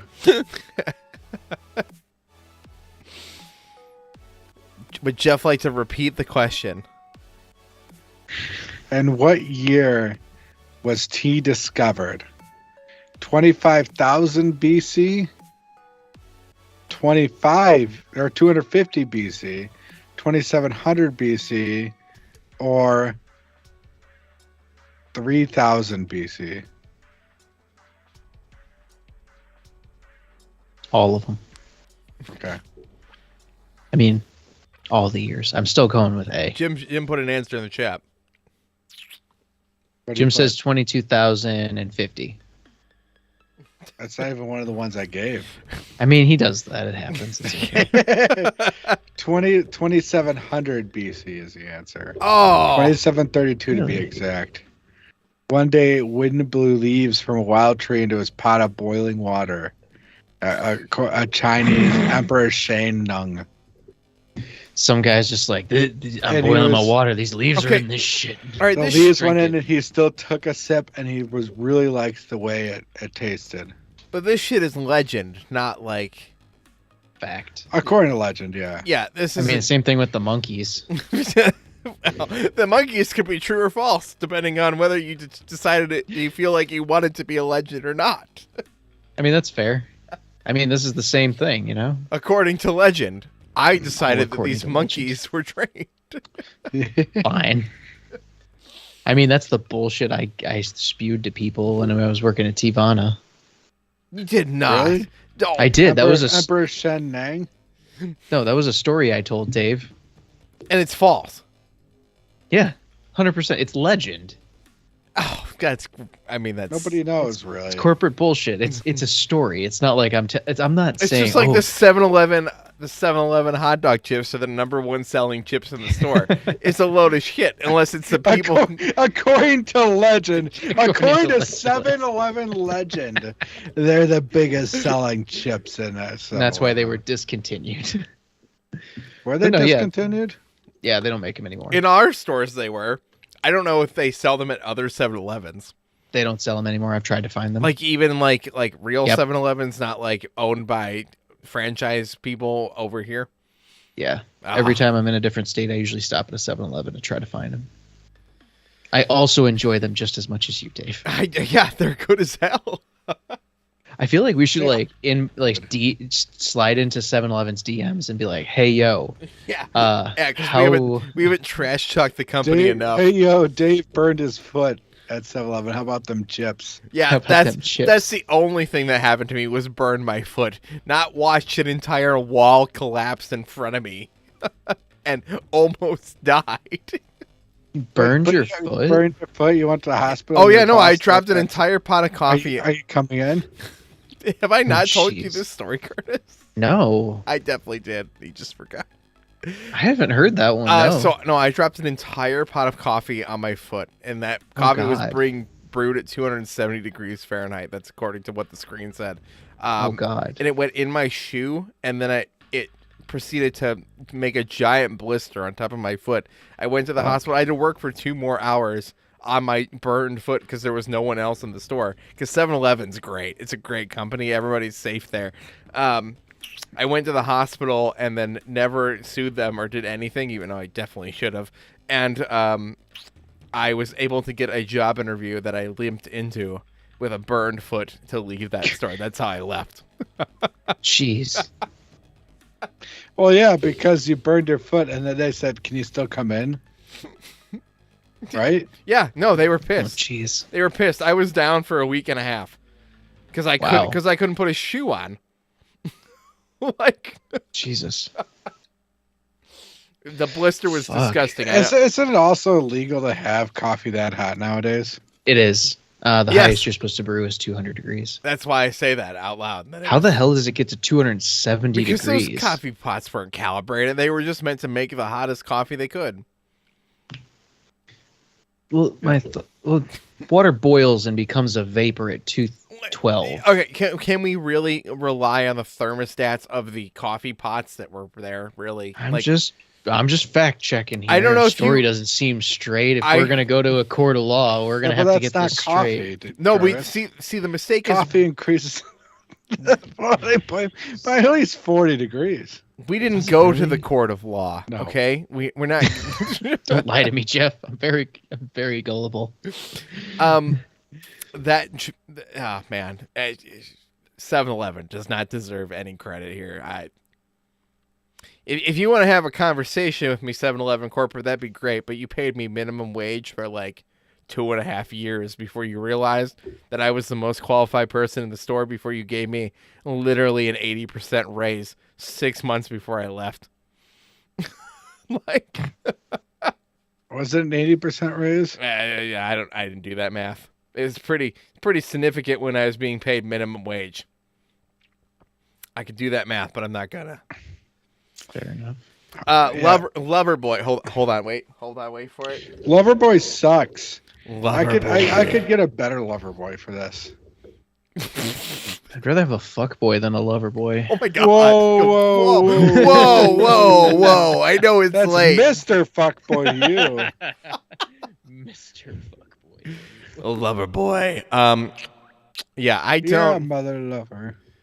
I don't love these. I would say that the half and half, and the lemon half and half, and the one that tastes like cough medicine. The black cherry vanilla and the half and half were the best. And I would drink them both again willingly. Never in my life do I ever want to drink the pineapple hibiscus again. I would drink the pineapple hibiscus over the other one, the mango. Yeah, you would simply sausage biscuit, Dave. Yeah, you would. Sausage biscuit eating Sausage, yeah, big smoke over here. motherfucker. Sausage eating motherfucker. That all sounds I like was a thinking. really good inset. Yeah, really good insult. You sausage biscuit eating. For all intents and purposes, number 1 was black cherry vanilla. 2 is iced, the half and half. 3 was mango pear, and 4 was the pineapple hibiscus. And I still like these better than I like a lot of the things we've tried. I'd rather drink what we had last time. Of the teas we've had, I would prefer these over almost all the teas. What about twisted tea? I prefer these over twisted tea. Yeah. Yeah. I'd rather a twisted tea, to be honest with you. I'd rather get twisted, fool. Twisted fool. As every stream we do, we wrap out with Adam Leonard's entire... Wait, I haven't heard Curtis's answer. Okay. Oh, rank them. I think the top one for me is the half and half, then the black cherry, pineapple, and then the mango at the bottom. Wow. Really? Yeah. The mango was the worst to chug. I did not like the mango whatsoever. The smell just smelled like shit to me. Pineapple hibiscus basically to me, it smelled like pineapple, but it tasted like nothing to me. I wasn't really tasting anything significant. Black cherry vanilla was okay, and then the half and half to me was the best one to sip at. So yeah, I don't like. You heard it here first, folks. The chuggability of pineapple hibiscus is unanimously the worst. Yeah, it's not good. Chuggability. Flavor might have been better. Mm-hmm. Anyway, as we wrap up tonight's stream, if you've made it through this entire thing, like Jim Young has been in our chat the entire time, I think. Pretty much. Thanks, Jim. We love you. Thank you, Jim. You're the best. If you're also here secretly lurking, we appreciate you as well. Of course, check out the Flick Network where we talk about movies. So please support at Extra Life to raise money for Children's Miracle Network hospitals at thesnacknetwork.com/extra life. Yeah, I said Loverboy was very in tune with what we watch on the Flick Network and never elaborated. Yeah, you didn't. Yeah, would you like to elaborate, Jeff? Technically, we watched the Rocky Horror Picture Show last week. This past week. I need to watch that. And that if you could describe a movie with one word and say Rocky Horror Picture Show is Loverboy, that would be the most in tune word for it. And I don't know if you agree, Dave. I think I do, but I do, but I don't. I do, but I don't. If you want to be my lover, you gotta bed with my friends. Damn it, Janet. Guys, every time we wrap up our streams with the full story of the Snack Network, performed by Adam Leonard of the Mega Dads. Is that actually as told by a true story? I mean, it's not entirely false. What's true about it? We'll play it for our lovely viewers over. This is the song that we wrap up most of our videos, almost every single one, with of Adam telling the story of the Snack Network. I'm Dave. That's Curtis at Backlane Films, at Jeffrey at Jeffrey Daily, or at a big FN Jeff on Twitter, on TikTok. I am a big FN Jeff. Or you can follow me at Tell You Dave, and you can follow the Snack Network everywhere at the Snack Net, and we'll be here next week. To taste something. We actually need to coordinate that because I think the week after is that one last box we have. Yeah, we've been a little bit at the Drink Network, and now we need to rotate to the Food Network. Have you seen how many? No, we don't say the Food Network. That's not allowed. We're the Snack Network. Have you seen how many snack videos are going up? There are very few drinks lately, actually. That is true. So on the streams we do all the drinks, and on the videos we do all the snacks. Yeah, like Curtis and I tried the Snapple Elements Air today. Was what went up this morning. Snapple Elements Air? Yeah. Wait a sec. What? That sounds crazy. It was delicious. It was peach tea. It was very good. It's peach white tea. It's very yummy. That's a drink? That's a drink. That looks pretty good, actually. It's tasty. There actually, Earth is coming, so we actually have fire, water, earth, and air. So everything changes when the Fire Nation attacks. It all changed when the Fire Nation attacked. Yeah. Thank you, Jeff. Velocity, volcano, voltage, diet air. Diet air. I need and a spark. I need the diet air. I need the diet air in my life. And Jeff and I will be talking about the Big Lebowski on Sunday night on the Snack Network. I'm so excited on the Flick Network, but that's not coming out for multiple weeks. But I'm excited, so I said it. Okay, here we go. Adam Leonard of the Mega Dads performing the story of the Snack Network.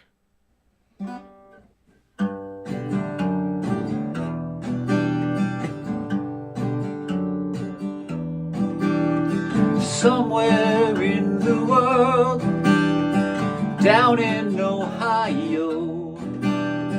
There's a half-blind ginger that I kind of sort of know. He used to have a podcast about those video games, but then he started thinking, hey, these things sound all the same. So one late night he laid awake in bed, and one big thought exploded in his head. So Davey started shopping at every store he knows, buying all this garbage as his plan began to grow. He called up all his buddies and they began to cry.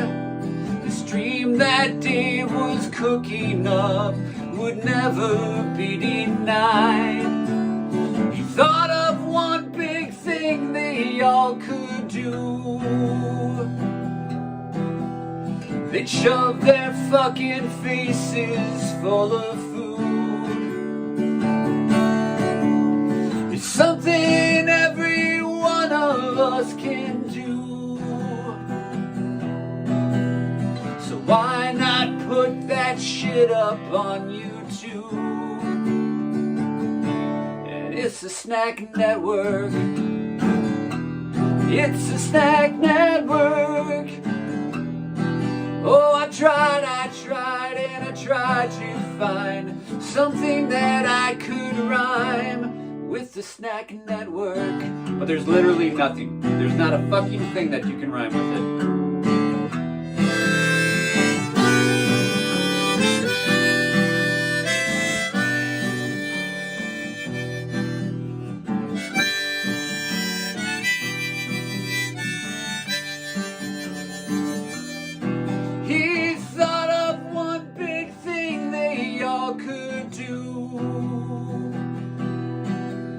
They'd eat their body weight in chips and Mountain Dew. They'll keep on tasting stuff until they spew and put it on the internet for you. It's a snack network.